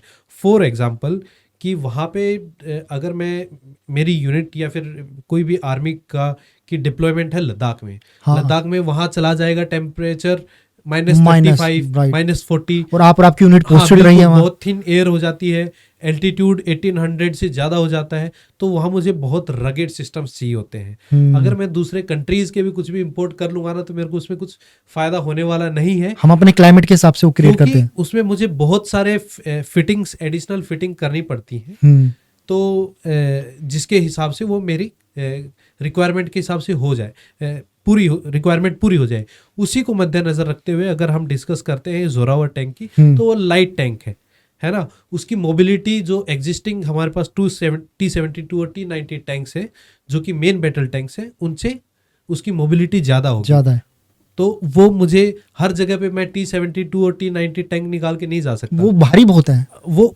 और उसका रोल भी अगर मेन बैटलफील्ड टैंक है वो, तो उसका रोल भी अलग होता है। तो इसीलिए बहुत सारी ऐसे मुझे टैंक्स की भी ज़रूरत पड़ती है। जैसे आरटी में हमें जितनी भी हमारी फील्ड यूनिट्स थी, उनको हम मीडियम में, स्टैंडर्ड मीडियम में कन्वर्ट करने की कोशिश कर रहे हैं, जो कि प्रोसेस ऑलरेडी चल रही है। तो ऐसे मिलिट्री मॉडर्नाइजेशन चलते रहेंगे। आपने अभी बताया है, और आपकी टीम और आपकी पूरी यूनिट लद्दाख में पोस्टेड थी, क्या रोल था हमारा लद्दाख के अंदर? और दूसरी चीज़, वहाँ पे एक सोल्जर की डे टू डे लाइफ क्या होती, क्या चैलेंजेस फेस करने पड़ते हैं लद्दाख में? देखो, लद्दाख में पहले तो सोल्जर की बात करते हैं कि वहाँ रहना थोड़ा टफ है। बहुत सारे टूरिस्ट लोग तो 4-5 दिन में ही थक जाते हैं, और जवान तो वहाँ 2-2 साल निकालता है, छुट्टी निकाल देंगे उसकी तो कम से कम 1.25-2 साल तो रहता ही है। तो लाइफ डेफिनेटली वहाँ टफ है। और मेन चैलेंज है वेदर कंडीशंस वहाँ बहुत हार्श है। टेम्परेचर -35, -40 जा रहा है, सब कुछ फ्रीज हो जा रहा है। तो एक बेसिक रिक्वायरमेंट से कि आपको जब आप चाहे वॉशरूम जा रहे हैं, वहाँ तक जब आपको सब कुछ फ्रीज मिलेगा, तो वहाँ वो सबसे छोटी से छोटी रिक्वायरमेंट है, लेकिन उससे चैलेंज फेस करनी पड़ती है। जब टेम्परेचर इतना ज़्यादा है, इतना कम हो जाता है वहाँ पे, तो फिर आपको अपने आप को गर्म करने के लिए जो वहाँ पे हीटिंग अप्लायंसेस है, उसमें प्रॉब्लम आती है। आप वहाँ भाग नहीं सकते क्योंकि आपकी सांसें फूल जाएंगी, ऑक्सीजन लेवल बहुत कम है। तो ये डे टू डे लाइफ फिर अगर किसी को चोट लग जाती है या फिर पहले चोट लगी हुई, तो वो सब वहाँ पे निकल के आती हैं। आप कोई भी ह्यूमन एफर्ट्स जिसमें चाहिए होते हैं, लेबोरियस एफर्ट चाहिए होते हैं, वो काम इतना इफेक्टिवली नहीं कर पाते हैं, क्योंकि आपकी सांसें बहुत जल्दी फूल जाएंगी, आप वो वेट लिफ्ट नहीं कर पाते हैं। अगर आपने सही लाइफस्टाइल वहाँ मेंटेन नहीं किया, जैसे बहुत सारी हम लोग यूनिट्स जाती हैं वहाँ, तो टाइम के साथ सेट हो जाती है प्रोसीजर कि वहाँ ये खाना है, ये नहीं खाना है। अगर आप वहाँ भी ये सब खाना शुरू कर देंगे, तो आपको बीपी की शिकायत शुरू हो सकती है, आपका कोलेस्ट्रॉल डेवलप हो सकता है, आपको और कोई हार्ट रिलेटेड प्रॉब्लम्स हो सकती है। तो ये डे टू डे लाइफ में एक सोल्जर जो भी वहाँ पे डिप्लॉयड है, ये फेस करता है। रही मेरी यूनिट की डिप्लॉयमेंट की बात, तो जो भी यूनिट वहाँ डिप्लॉयड है, सबका अपना अपना काम होता है। जैसे मैं कोर ऑफ इंजीनियर्स से हूँ, तो मेरा वहाँ पे काम है इंफ्रास्ट्रक्चर को डेवलप करना। अगर पीस टाइम में इंफ्रास्ट्रक्चर को डेवलप करना, अपनी डिफेंसेस को अच्छा और इम्प्रूव करना, वहाँ पे और नया इंफ्रास्ट्रक्चर क्रिएट करना, अंडरग्राउंड इंफ्रास्ट्रक्चर क्रिएट करना। अगर वॉर शुरू हो जाती है, तो मैं वहाँ पे माइन फील्ड्स बिछाऊंगा, वहाँ पे ब्रिजेस बना के कनेक्टिविटी दूंगा। तो ये सब मेरा रोल होता है वहाँ पे, और हम लोग वही उसी की या तो प्रैक्टिस कर रहे होते हैं, या फिर ग्राउंड पे उसको कंटिन्यूस, जो हम बात कर रहे थे कि कंटिन्यूस मॉडर्नाइजेशन, कंटिन्यूस डेवलपमेंट, उसी प्रोसेस में हम लोग अपना काम करते हैं। तो ये प्रैक्टिसेस रोज डेली बेसिस पर होती है या एक सर्टेन टाइम के बेसिस पर होती है? क्योंकि आर्मी के अंदर यूजली हर एक सिनेरियो की प्रैक्टिसेस करवाई जाती है कि तब वो सिनेरियो सच में हो रियल में, तो आप उसके लिए प्रॉपरली प्रिपेयर हो। तो ये प्रैक्टिसेस जो आप बता रहे थे, माइंस की हो या किसी, ये डेली बेसिस पे करवाई जाती है, एक पर्टिकुलर कुछ टाइम होते हैं इनके? इसमें दोनों चीज़ें होती हैं। डेली आपकी जैसे क्लासेस तो लगती ही हैं। फॉर एग्जांपल कि मेरा एक काम है कि माइन लगाना है मुझे, तो मुझे उसको, जो मेरी यूनिट में जो ट्रेनिंग इंफ्रास्ट्रक्चर है या फिर ट्रेनिंग मटेरियल है, उसको यूज़ करते हुए मुझे उस पर डेली प्रैक्टिस करनी है, उसके बारे में पढ़ना है। कोई नया जवान आता है, उसको भी सिखाना है। इसके अलावा एनुअल ट्रेनिंग कैंप्स भी हमारे होते हैं, जहाँ हम लोग 1.5-2 महीने तक प्रॉपर उनकी ड्रिल करते हैं। जो भी हमने एक्टिविटी करनी है, फॉर एग्जांपल माइन लगानी है, ब्रिजिंग सिस्टम लॉन्च करना है, इसके अलावा कोई भी ऑब्स्टेकल सिस्टम बनाना है या डिस्ट्रॉय करना है, क्रिएट करना है, तो इन सब की एक एनुअल कैंप भी होता है डेडिकेटेडली, जिसमें बहुत सारी यूनिट जो हमारे साथ एक वॉर जोन में डिप्लॉयड होंगी वो सब अपना इंटीग्रेटेड एफर्ट कि अगर मुझे यहाँ से प्लेस ए से प्लेस बी में जाना है, मेरी इन्फेंट्री यूनिट को जाना है, उसको एक नदी क्रॉस करनी है, तो मैं उसको कैसे सपोर्ट करूँगा। अगर वहाँ पे फिर अगर दुश्मन की माइन फील्ड आ गया तो उसको इंजीनियर्स जाके कैसे क्लियर करेगा। तो ये सब सारी इंटीग्रेटेड एफर्ट होता है, कोई भी इंडिविजुअल काम नहीं करता है। और डेफिनेटली जो आप बता रहे हैं कि डे टू डे प्रैक्टिस सबकी अलग अलग होती है, इसके अलावा एनुअल हमारे ट्रेनिंग कैंप्स भी होते हैं। माइंस लगाते हुए कभी डर फील हुआ, क्योंकि आप जब वो प्रैक्टिस कर रहे होते हो उसमें माइंस में अलग अलग स्टेजेस होती हैं। जो लास्ट स्टेज होती है उसकी, जिसमें एक्चुअली में आपको लाइव फ्यूज डालना पड़ता है, तो उसमें थोड़ा कोशिश रहना पड़ता है, लेकिन वो मेरा काम है और वो मुझे असली में करना है। तो एक दो बार शुरुआत में जब नए रिक्रूट या ट्रेनी होते हैं तो वो हिचकिचाहट महसूस करते हैं, उसके बाद तो मेरे लिए वो ब्रेड एंड बटर है, मेरा काम ही one of the most important task है। तो फिर वो डर वर वाली बात नहीं रहती, क्योंकि मैं उसको प्रैक्टिस में ही कम से कम 50-100 बार प्रैक्टिस ऑलरेडी कर चुका हूँ। तो अभी वो लाइव माइन हो, लाइव फ्यूज हो, तो उसमें फिर मुझे ज़्यादा प्रॉब्लम नहीं आएगी। माइंस के बारे में एक चीज़ मैं पूछना चाहूँगा आपसे कि यूजुअली फिल्मों में दिखाया जाता है कि जब माइंस पे कोई भी प्रेशर पड़ता है तो वो फटती है। तो क्या जो पहले की टेक्नोलॉजी थी और अब की जो माइंस की टेक्नोलॉजी है वो डेवलप हुई है, जो आप, क्योंकि आप इसमें स्पेशल हो, आप ज़्यादातर इसी पे काम करते हो? सर हर चीज़ डेवलप हुई है। पहले क्या करते थे कि हम लोग हाथ से माइन लगाते थे। हाँ। जो कहीं कहीं पे अभी प्रोसेस यही फॉलो होती है कि मैंने एंटी पर्सनल माइंस को हाथ से लगा दिया। फिर और माइंस भी इसमें अलग अलग तरह की होती हैं, ठीक है, और उनका मैकेनिज्म एक्टिवेट होने का वो भी अलग होता है। लेकिन फ्यूचर में जो कि ऑलरेडी इम्प्लीमेंट होने लग गया है, इंडियन आर्मी में भी वो इक्विपमेंट्स ऑलरेडी अवेलेबल हैं, जिनको बोलते हैं रिमोटली डिलीवर्ड सिस्टम। उनसे रिमोटली आप माइंड को डिलीवर कर सकते हैं। लेकिन वो फिर हम उसमें ज़्यादा टैक्टिक्स की बात नहीं करेंगे कि कैसे कैसे क्या होता है। लेकिन हाँ, मैं ये कहना चाहूँगा कि प्रोसेस हमेशा से रिफाइन होके एनहांस होती जाती हैं। पहले नॉर्मल माइन थी कि मुझे गड्ढा खोदना है, उसमें माइन लगानी है, फिर उसमें ट्रिप वायर लगानी है। आज के दिन में मैं रिमोटली डिलीवर सिस्टम्स भी हैं मेरे पास। इसके अलावा जो नई टेक्नोलॉजीज आ रही हैं उसमें ड्रोन से भी माइंस को प्लेस करने के सिस्टम्स है। आजकल जो नई माइंस आ रही हैं उसमें सेल्फ एक्टिवेशन का भी सिस्टम है, सेल्फ न्यूट्रलाइजेशन का भी सिस्टम है। तो ये बहुत बड़ा स्पेक्ट्रम है और उसमें हम लोग अपनी ट्रेनिंग के हिसाब से और महारत हासिल कर लेते हैं। ग्रेट। अब मुझे बहुत प्राउड फील हो रहा है इतनी सारी चीज़ें सुन के इंडियन आर्मी, हमारे देश के बारे में, कि ग्राउंड रियलिटी पे जब सोल्जर, आप मेजर हो, इस लेवल पे जब काम करते हैं, क्योंकि एक आम लोगों को ना ग्राउंड रियलिटी का असर उतना नहीं पता। उनको लगता है कि हाँ ठीक है, वॉर होती है तो एक इंडियन आर्मी ऑफिसर या सोल्जर है जो सिर्फ लड़ने जाता है। एक माइंड इमेज आपको पता ही है कि लोगों की इंडियन, हमारे कल्चर के अंदर इसी तरीके से। बट इंडियन आर्मी का उसके अलावा भी बहुत रोल है, सिर्फ लड़ना रोल नहीं है बिल्कुल कि लड़ाई करके लोगों को बचाने या अपने देश के बॉर्डर को समझाना। उसके अलावा, क्योंकि हम जब कहीं भी जाते हैं, किसी भी जगह पे जाते हैं, थोड़ा कहीं घूमने, जैसे एग्जाम्पली JNK हो गया या अमरनाथ, क्योंकि वहाँ पर ना आर्मी का रोल बहुत बड़े लेवल पे, पुलिस से ज़्यादा वो कंट्रोल करते हैं नॉर्मल लोगों को, सिचुएशन को वो लोग हैंडल करते हैं। वहाँ के इवन इंफ्रास्ट्रक्चर को वो डेवलप कर रहे हैं, किस तरीके से बढ़ाना है, घटाना है, स्कूल्स को लेकर, मतलब बहुत जगह पे आर्मी का बहुत बड़ा रोल है। बहुत बड़ा रोल है, बिल्कुल। एंड एक चीज़ थी सर कि चाइना और पाकिस्तान की ग्राउंड रियलिटी क्या है, क्योंकि फिल्मों में बहुत अलग तरीके से दिखाया जाता है और कहीं ना कहीं फिल्में हमें इन्फ्लुएंस करती है, आप ये मानते होंगे, क्योंकि हम फिल्मों को देख के इन्फ्लुएंस होते हैं और एक विज़न क्रिएट करते हैं अपने देश के बारे में, अपने आर्मी सोल्जर्स के बारे में। एक्चुअल में ग्राउंड रियलिटी क्या है? सर ये है कि पहले हम लोग, जैसे मैं अपने आर्म फोर्सेस की बात करूँ तो हम लोग बहुत डिफेंसिव, आज से 10-15-20 साल पहले तक हम लोग डिफेंसिव सोचते थे। अब हम ऑफेंसिव हैं और हमें, जैसे मैं इस पोजीशन पे था, तो हमें जो सिखाया जाता है वो भी आज के दिन ऑफेंसिव सिखाया जाता है कि आपको सोचना भी ऑफेंसिव है और आपने करना भी ऑफेंसिव है। अब आते हैं पाकिस्तान पे बात। पाकिस्तान ठीक है, जो हमने बात की, प्रोपेगेंडा बेस्ड कंट्री है, हम इतना सीरियस नहीं लेते, लेकिन अगर वो कुछ भी गतिविधि ऐसी करता है तो हमें उसके लिए प्रिपेयर्ड रहना है और हम प्रिपेयर्ड हैं भी। जो भी हमारे जो भी तैयारी होनी चाहिए वो है। चाइना को लेके, चाइना को हैंडल डेफिनेटली हमें बहुत सोच समझ के करना पड़ता है, क्योंकि सबसे पहले तो जो उनकी स्ट्रेटेजिक थिंकिंग है, स्ट्रेटेजिक विजन है, हमें उसको काउंटर करना है। दूसरी बात की डिप्लॉयमेंट को लेके, पहले हमने ऐसे 1962 की हमने गलती की, ठीक है, जो कुछ भी कारण रहा होगा हम उसको दोहराना नहीं चाहते। बीच में फिर 2020 में भी ऐसी इंसिडेंट हुई, तो हम ये सब दोहराना नहीं चाहते, इसलिए हमारा मेन फोकस अभी चाइना पे है। लेकिन हाँ, पाकिस्तान को जो उनका ट्रीटमेंट चाहिए हम उसको टाइम पे करते रहते हैं। हाँ, चाइना को जो काउंटर करने की बात है, जो हम लोग अपनी ड्रिल्स डेवलप कर रहे हैं, जैसे मैंने बात की कि थ्रेटराइजेशन क्यों इम्पोर्टेंट है, वो हमारे जो जितना एफर्ट है आर्मी, एयरफोर्स, नेवीज का, उनको तो इंटीग्रेट कर ही देगा, वो हमें और कैपेबल, सक्षम भी बनाएगा कि हम किसी भी कोई भी ऐसी थ्रेट होती है चाइना की तरफ से उसको ये करें।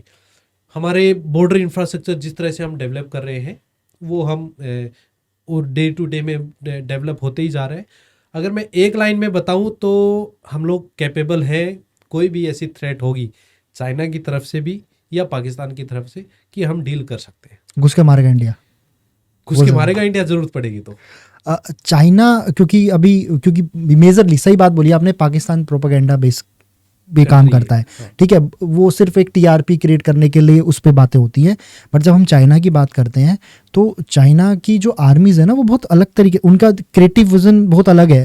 क्योंकि अगर हम उनके बारे में न्यूज़ में देखते हैं या कुछ ऐसे आर्टिकल्स में पढ़ते हैं, तो वो अपने आर्मी ऑफिसर्स को बहुत अलग तरीके की ट्रेनिंग्स प्रोवाइड कराते हैं। क्या इंडियन आर्मी और जो चाइना जो आर्मी है, जब इनके बीच में कोई चीज़ें ऐसी हैंडल होती है तो किस तरीके से compete किया जाता है? बिकॉज आप कैसे ट्रैक करते हो, मॉनिटरिंग कैसे करते हो कि ये जो देश है अगर ये हम पे इस तरीके से हमला करेगा या इस तरीके से हमला कर सकता है, ये क्या क्या कर सकता है? उसके सोर्सेज तो थोड़े से इंटरनली हो जाते हैं, बट उसको टैकल कैसे करती है एक इंडियन आर्मी? तो सर, ये ऐसा नहीं है कि हम लोग सिर्फ अपनी तैयारी करते हैं, हम दूसरे देश को भी पढ़ते हैं, ठीक है। जैसे हम लोग 2 बार ऑलरेडी बात कर चुके हैं इस पॉडकास्ट में कि उनका मिलिट्री मॉडर्नाइजेशन हुआ है, तो इसके लिए हमारे पास कोई स्पेशल पर्सन होते हैं जो इसको पूरा R&D करते हैं उनकी फोर्सेस? हाँ, बिल्कुल, हम उनके पैटर्न्स को स्टडी करते हैं कि ये किस तरह की डिफेंसेस क्रिएट कर रहे हैं। अगर ये कोई भी इक्विपमेंट इंडक्ट कर रहे हैं बॉर्डर एरिया पे, तो उसकी क्या कैपेबिलिटीज हैं, हम ओपन सोर्स से भी पढ़ते हैं। अगर हमारे पास किसी भी और सोर्सेज से हमारी एजेंसीज वो मटेरियल प्रोड्यूस करती है तो हम उसकी भी स्टडी करते हैं। ऐसा सडनली नहीं है कि अरे उसने तो नया टैंक खड़ा कर दिया, नहीं, हमारे पास पूरी खबर होती है। दूसरी बात जो आपने क्वेश्चन किया उसमें ना सबसे इम्पोर्टेंट बात ये है कि जो इंडियन आर्म फोर्सेस की जो खबर बाहर आती है वो बहुत लिमिटेड होती है कि हमारे में असली कैपेबिलिटी क्या है। अगर खबर बाहर आती तो हम लोग ये बात करते ही नहीं कि इंडियन आर्मी कितनी स्ट्रांग है, कितनी वीक। लेकिन हम लोग अपने सबका ऑपरेट करने का एक तरीका होता है, तो इंडियन आर्म फोर्सेस की जो कैपेबिलिटीज की जो खबर है या फिर कोई भी, हम लोग अपने मुंह मिट्ठू नहीं बनते, ठीक है। लेकिन जो पाकिस्तान जो हम बात कर रहे थे कि वो प्रॉपर प्रोपेगेंडा में चलता है, वैसे ही चाइना में भी उनके प्रॉपर डिवीजन लेवल की फोर्सेस है जिनका काम ही प्रोपेगेंडा क्रिएट करना है, ठीक है। अपने मार्केट के अंदर वैल्यू क्रिएट करना, हाँ, अपने मार्केट के अंदर वैल्यू क्रिएट करना, लोगों को या फिर लोकल पब्लिक में ऐसा एक ऑरा बना देना, उनके माइंड को इन्फ्लुएंस करना, या फिर नए कमांडर्स या फिर नए फौज में आने की लोग कोशिश करते हैं, उनके ब्रेन में कुछ ऐसी चीजें सीड कर देना, जिसको ब्रेन सीडिंग भी बोलते हैं, राइट, कि वो जब चाइना की बात आए तो इस तरह से डील करेगा, इस तरह से। इसलिए हमेशा मैं बहुत डेप्थ में सोचता हूँ कि अरे ये मैं न्यूज़ पढ़ रहा हूँ, ये चाइना के बारे में है, लेकिन फिर मैं ये भी सोचता हूँ कि यही न्यूज़ क्यों है मेरे सामने, क्योंकि वो मुझे दिखाई जा रही है। तो लेकिन वो सच है या झूठ है, या फिर मैं उस न्यूज़ से इन्फ्लुएंस होके और अपनी डिसीजन मेकिंग चेंज कर दूं, तो मेरे को बहुत स्ट्रेटेजिकली सोचना पड़ता है। और आप ये मान के चलिए कि वी आर कैपेबल इनफ, ठीक है ना। हमारे भारत देश का एक सिपाही जो है ना, जो इस सेना की रीढ़ की हड्डी है, वो इतना सक्षम है। अगर मैं आपको एक बात बताऊं, और रियल लाइफ की, जो आप लद्दाख की बात करिए, जो लद्दाख में चाइनीज फोर्सेस डिप्लॉयड है, उनका जवान हर रोटेशन में चेंज हो जाता है, हर 12 घंटे में 12 घंटे में चेंज हो गया, नया आ गया, उसके बाद तीसरा आ गया, उसके बाद उसको प्रॉपर रेस्ट मिल रहा है, ये वो है। और वो उसका रीजन कुछ भी हो, चाहे उनकी 1 चाइल्ड पॉलिसी हो या फिर वो इतने स्ट्रॉन्ग ना हो या इतने मोटिवेटेड ना हो, believe you me, Indian army को सोल्जर को आप पकड़ा दो, हथियार और जो उसका इक्विपमेंट है वो पकड़ा दो, और उसको एक पोस्ट पे बैठा के 2 महीने बैठा दो, वो वहाँ से हिलता नहीं है, ठीक है। और ये सच्चाई है, एक इंडियन आर्मी का जवान लास्ट पोस्ट पे बैठा रहेगा 2-3 महीने तक, जब तक वो छुट्टी नहीं जाएगा, ठीक है। और वो उसके सामने बैठा हुआ है, वो चाइना का हर 12 घंटे में चेंज हो रहा है, तो उनसे क्या क्या कम्पीट करेंगे हम उनसे? हमारा जो अंदर का मोटिवेशन लेवल है हमारे वो अंदर का जज्बा है ना, जो देश प्रेम है, और जो मैं नाम नमक निशान की बात करता हूँ, वो यही इंडियन आर्मी को बाकी देश की सेनाओं से अलग बनाता है। बिल्कुल। नाम नमक निशान। और ये सब गेम मेंटल होता है। लड़ाई हमेशा दिमाग का स्ट्रोंग रहना बहुत ज़्यादा ज़रूरी है। अगर आपने सोच लिया कि 100 किलोमीटर भागूंगा, तो आपका शरीर तो 5 किलोमीटर बाद भी थक जाएगा, लेकिन आपने मेंटली ये सोच लिया कि 100 किलोमीटर भागना है, तो आप भाग जाएंगे। उसी तरह अगर आपको ये लगा कि वो बहुत ठंड है, या तो -35 डिग्री टेम्परेचर है, नहीं मेरे को 12 घंटे बाद रिलीव होना है, जो वो फोर्सेस करती होंगी, तो आप हो जाएंगे। लेकिन मेंटली और हमारे देश के सिपाही इतने स्ट्रोंग हैं कि वो वर्स्ट ऑफ द कंडीशन में, वर्स्ट ऑफ द सिचुएशन में अपना बेस्ट देंगे। लद्दाख में कैसे ट्रेन किया जाता है एक सोल्जर को? किस तरीके की ट्रेनिंग उन्हें मिलती है? नहीं, ट्रेनिंग आपका रोल क्या है उसके बेसिस पे होती है। ऐसे कोई एक बेसिक ट्रेनिंग जो सबके लिए होती हो? बेसिक ट्रेनिंग तो आपके ट्रेनिंग सेंटर्स में होती है, और ट्रेनिंग सेंटर्स में आप किस तरह की आर्म में जा रहे हैं।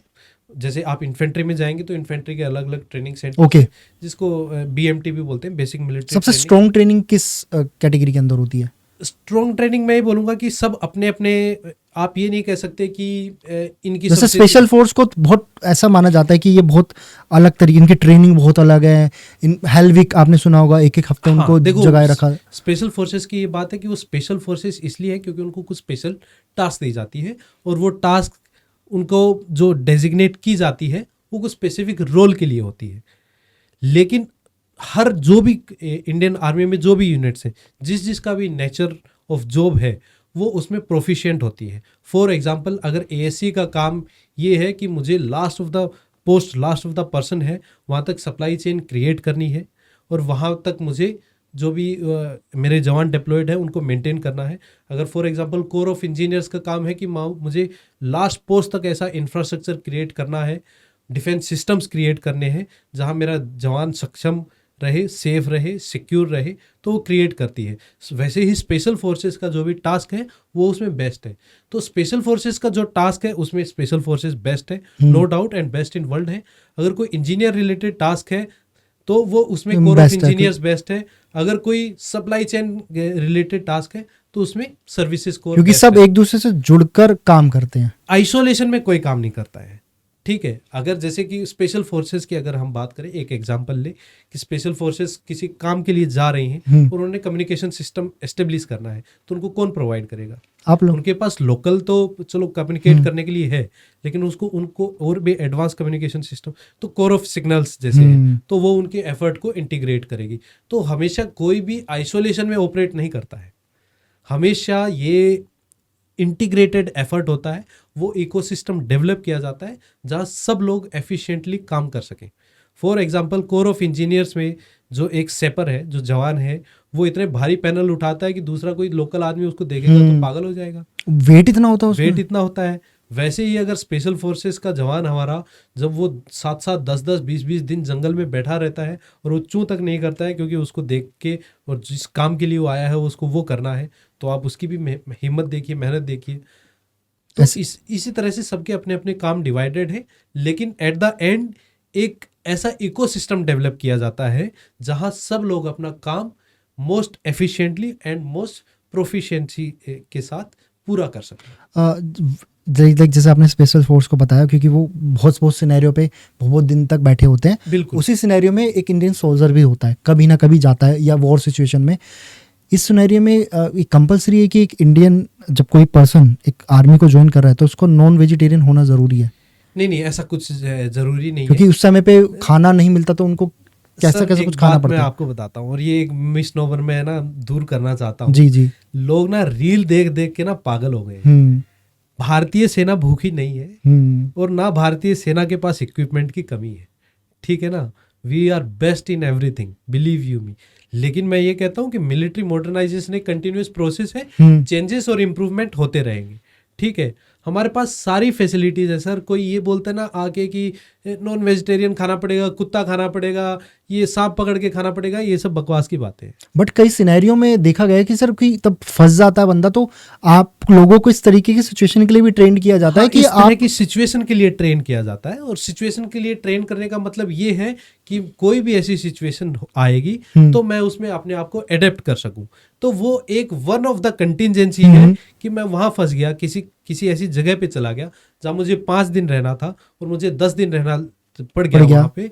तो या तो मेरे पास जो रिसोर्सेज है मैं उनसे काम चलाऊं, और अगर मुझे एडिशनल रिसोर्सेज की जरूरत पड़े तो मैं वो कहीं ना कहीं से मैनेज करूं, चाहे मैं लोकल जो वहाँ आसपास कोई गांव हो, पब्लिक हो, उससे केटर करूं, या फिर लोकल अगर मैं जंगल में हो तो मैं वहां से मैनेज करूं। ओके, ठीक है। अदरवाइज अगर हम किसी भी लंबे ऑपरेशन के लिए, छोटे ऑपरेशन के लिए जाते हैं तो हम लोग सेल्फ सस्टेन जाते हैं।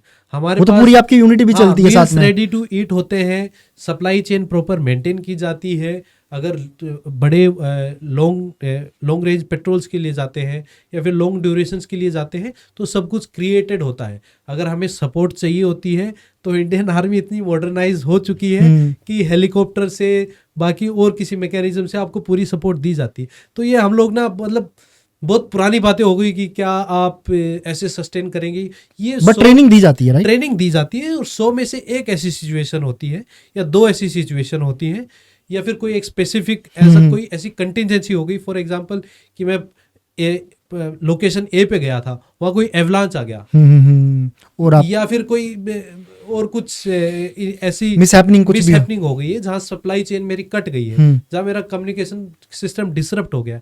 तो मेरे अंदर इतनी टेक्नोलॉजी एडवांसमेंट है आज के दिन, वो ट्रेनिंग है। हाँ, ट्रेनिंग भी है और मेरे पास रिसोर्सेज भी है कि मैं अपने वापस कम्युनिकेशन भी एस्टेब्लिश कर सकता हूँ, और मैं अपनी दोबारा सप्लाई चेन अगर ग्राउंड से नहीं जा रही तो एयरवे से भी कर सकता हूँ। मैं इतनी भूखी नहीं है इंडियन आर्मी कि जो हम लोग दिखाते हैं कि क्या आप सांप भी खा लेंगे, कुत्ता भी खा लेंगे, जरूरत पड़ेगी तो हम सब कुछ खा लेंगे, लेकिन इतने जब तक जरूरत नहीं है तब हम लोग बहुत सेल्फ सस्टेन्ड है। ग्रेट। किसी भी चीज के लिए इंडिया आज भी खुफिया मिशन करता है? इंडिया करता होगा डेफिनेटली। हर देश अपनी सिक्योरिटी, सोवरेनिटी, इंटीग्रिटी को मेंटेन करने के लिए कुछ ना कुछ तो करता ही होगा। और जब खुफिया मिशन की बात आती है तो आपने सबसे पहले नाम सुना होगा रॉ का। हाँ, रॉ बहुत इसमें स्पेशल मानी जाती है। अलग अलग तरीके से उनके जो सोल्जर्स होते हैं, अलग अलग उनकी ट्रेनिंग, उनकी स्टडी उस तरीके से कराई जाती है। एक यूजली जस्ट क्वेश्चन है, जैसे स्पेशल फोर्स हो या रॉ के अंदर जाना, तो क्या इसके लिए कोई पर्टिकुलर आपको कोई ट्रेनिंग पीरियड डिसाइड करके या एग्ज़ाम देके जाना पड़ता है, या आर्मी से ही नहीं चूज़ करा जाता है? सर ये ना बहुत दो एकदम एक्सट्रीम एंड के क्वेश्चन है। और मतलब स्पेशल इंटेलिजेंस एजेंसीज के बारे में कोई भी कमिट करने के लिए मैं इतना क्वालिफाइड नहीं हूँ। ओके। मैं ये मानूंगा अपने आप को, क्योंकि ज़बरदस्ती कोई भी रील बनाने के चक्कर में एक आंसर दे देना वो गलत बात है।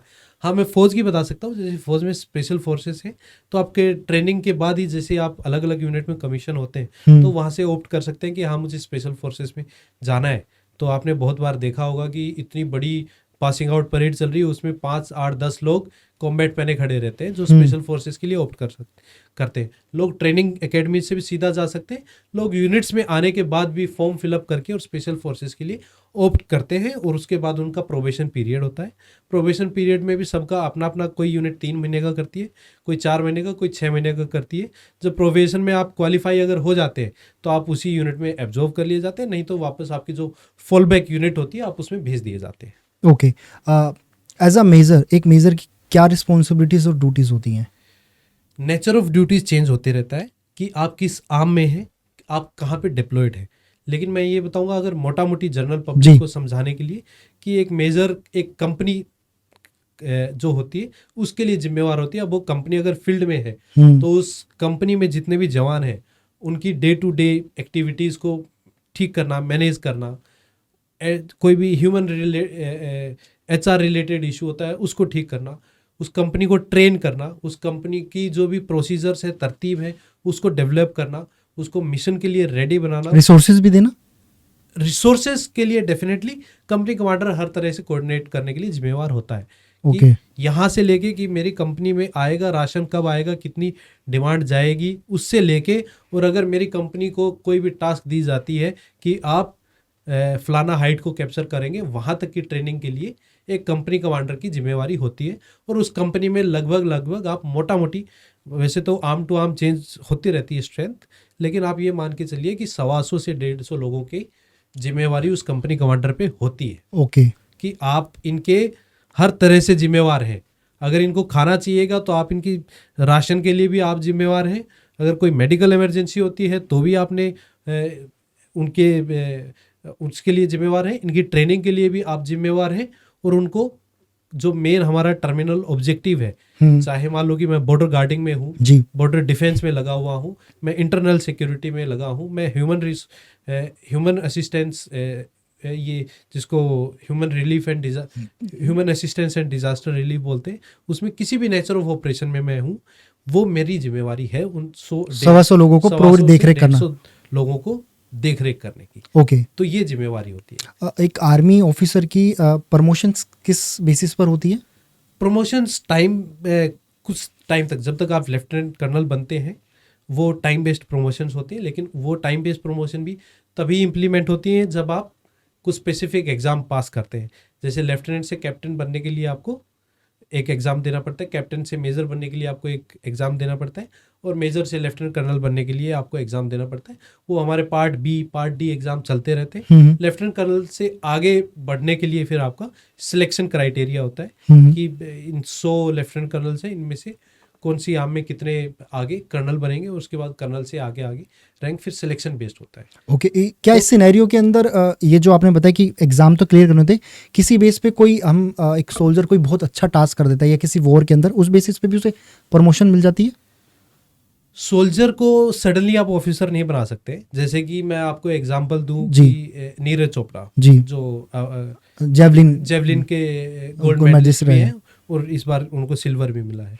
जैसे वो भी इंडियन आर्मी में है, ओके, है ना, और वो इंडियन आर्मी में जेसीओ हैं। तो ऐसा नहीं होगा कि सडनली उनको कल को कर्नल बना दिया जाएगा, है ना। उनको जो वो काम कर रहे हैं उसके लिए अवार्ड, ऑनर जो भी है इंडियन आर्मी के रिकॉग्निशंस है, वो जरूर मिलेंगे, और उनको जो भी ऑनररी रैंक इंडियन आर्मी दे सकती है उस लेवल तक लेके जाया जाएगा, एज एन ऑनररी रैंक। जैसे आपने कपिल देव को देखा होगा, सचिन तेंदुलकर को देखा होगा, धोनी को देखा होगा, तो ये ऑनररी रैंक्स होते हैं, ठीक है। लेकिन सडनली किसी जवान ने बहुत अच्छा काम कर दिया और सडनली उसको जेसीओ बना दिया, ऑफिसर बना दिया, ऐसा नहीं होता है। एक सर्टेन लेवल तक, सर्टेन टाइम पीरियड, एक सर्टेन क्वालिफिकेशन के आधार पे ही आपका प्रमोशन होता है। ओके। एक छोटी सी चीज़ इसी में मेरे को आपसे कंप्लीट करनी है, जो सोल्जर है या बनना चाह रहे हैं, एक सोल्जर से लेके मेजर तक की जर्नी क्या है, किस तरीके से वो बन सकता है? नहीं, ये दो बिल्कुल अलग अलग कार्डर्स होते हैं। और कि अगर आपको सोल्जर सिपाही बनना है तो जैसे अभी पहले तो रेगुलर भर्तियां होती थी, लेकिन अभी अग्निवीर स्कीम शुरू हो गई है, तो वहाँ आप सिपाही भर्ती होंगे, और फिर वो आगे की जितनी भी अभी तो काफ़ी वो हो गया है कि 4 साल बाद आप परमानेंटली। आप कैसे देखते हैं अग्निवीर स्कीम को? ये कुछ इम्पैक्ट करेगी हमारी आर्मी की स्ट्रेंथ को? मैं ये कहूँगा कि दो पहलू हैं। एक पहलू है कि स्ट्रेटेजिक लेवल पे और गवर्नमेंट ऑफिशियल अपने इंडियन आर्मी को आज से 10-15 साल बाद कैसे देखना चाहते हैं, और दूसरा पहलू है कि जो भारतीय सेना को ज्वाइन करना चाहता था, जो एक गांव देहात में जो बच्चा है, वो को किस तरह से देखता है। तो मैं ये कहूँगा कि स्ट्रेटेजिक क्या चाहती है सरकार, क्या चाहती है, या फिर आज से 10-15 साल बाद हम अग्निवीर स्कीम को लाके क्या अचीव करना चाह रहे हैं, वो बिल्कुल अलग बात है। लेकिन मैं अगर डे टू डे जो बच्चे तैयारी करते रहते हैं, उनके लिए मैं ये कहना चाहूँगा कि अग्निवीर स्कीम सही है या गलत है, वो आपको डिसाइड, ज़्यादा टेंशन लेने की जरूरत नहीं है, मतलब उसमें पढ़ने की नहीं है। जो लोग, मैं ये भी बता देता हूँ, फिर बाद में जो अपने व्यूअर्स हैं वो डिसाइड करें। जो लोग हायर स्टडीज़ करना चाहते हैं, पढ़ाई में अच्छे हैं, और ये सोचते हैं कि हम कल को प्रोफेसर बन जाएंगे, इंजीनियर बन जाएंगे, लेक्चरर बन जाएंगे, वो जो ये चाहते हैं कि मेरे को करोड़पति बनना है, वो ये लोग फौज में ना जाएं, ठीक है। जो लोग देश प्रेम करते हैं, सबसे पहले जिनको इंडियन आर्मी की वर्दी पसंद है, और जो तनख्वाह के बारे में ज़्यादा नहीं सोच रहे हैं, और जिनको लगता है कि मेरे अंदर जुनून है और मुझे वो वर्दी पहननी है और मुझे इस वर्दी से प्यार है, वो इस अग्निवीर स्कीम में ज़रूर से ज़रूर जाए। ठीक है, बाकी कोई कुछ बोल रहा है कि ये तो गलत है, ये सही है, आपको पेंशन नहीं मिलेगी, ये मिलेगी, जिसमें जोश और जुनून होगा उसके लिए सब सही है, और जिसमें जोश और जुनून नहीं है उसके लिए वो हर चीज़ में गलती निकालते मिलेगा आपको। ठीक है ना सर? तो जिसको उस वर्दी से प्यार है, भारतीय सेना से प्यार है, वो ज़रूर से ज़रूर जाए। और बिलीव यू मी, आपके पास इनजस्टिस, आपके साथ इनजस्टिस नहीं होगा फौज में।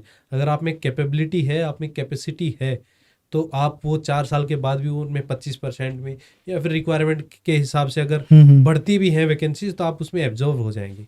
और अगर आप में वो क्षमता नहीं है, या फिर आपको ऐसे लगता है कि नहीं, मैं 4 साल में आप ये सोचते हैं कि मैं इंडियन आर्मी को ज्वाइन करने के अलावा भी कुछ और काम कर सकता हूं, कैपेबिलिटी है, मैं और काम कर सकता हूँ, तो आपके पास वो भी ऑप्शन अवेलेबल होगा। ओके, ठीक है ना? लेकिन जो ये चाहते हैं कि नहीं मेरे को 2 करोड़ रुपए चाहिए अगले 5 साल में, वो ना जाए। लेकिन जिनको ये लगता है कि मुझे इस माँ भारती की सेना का सिपाही बनना है, वो जरूर जाए। ओके।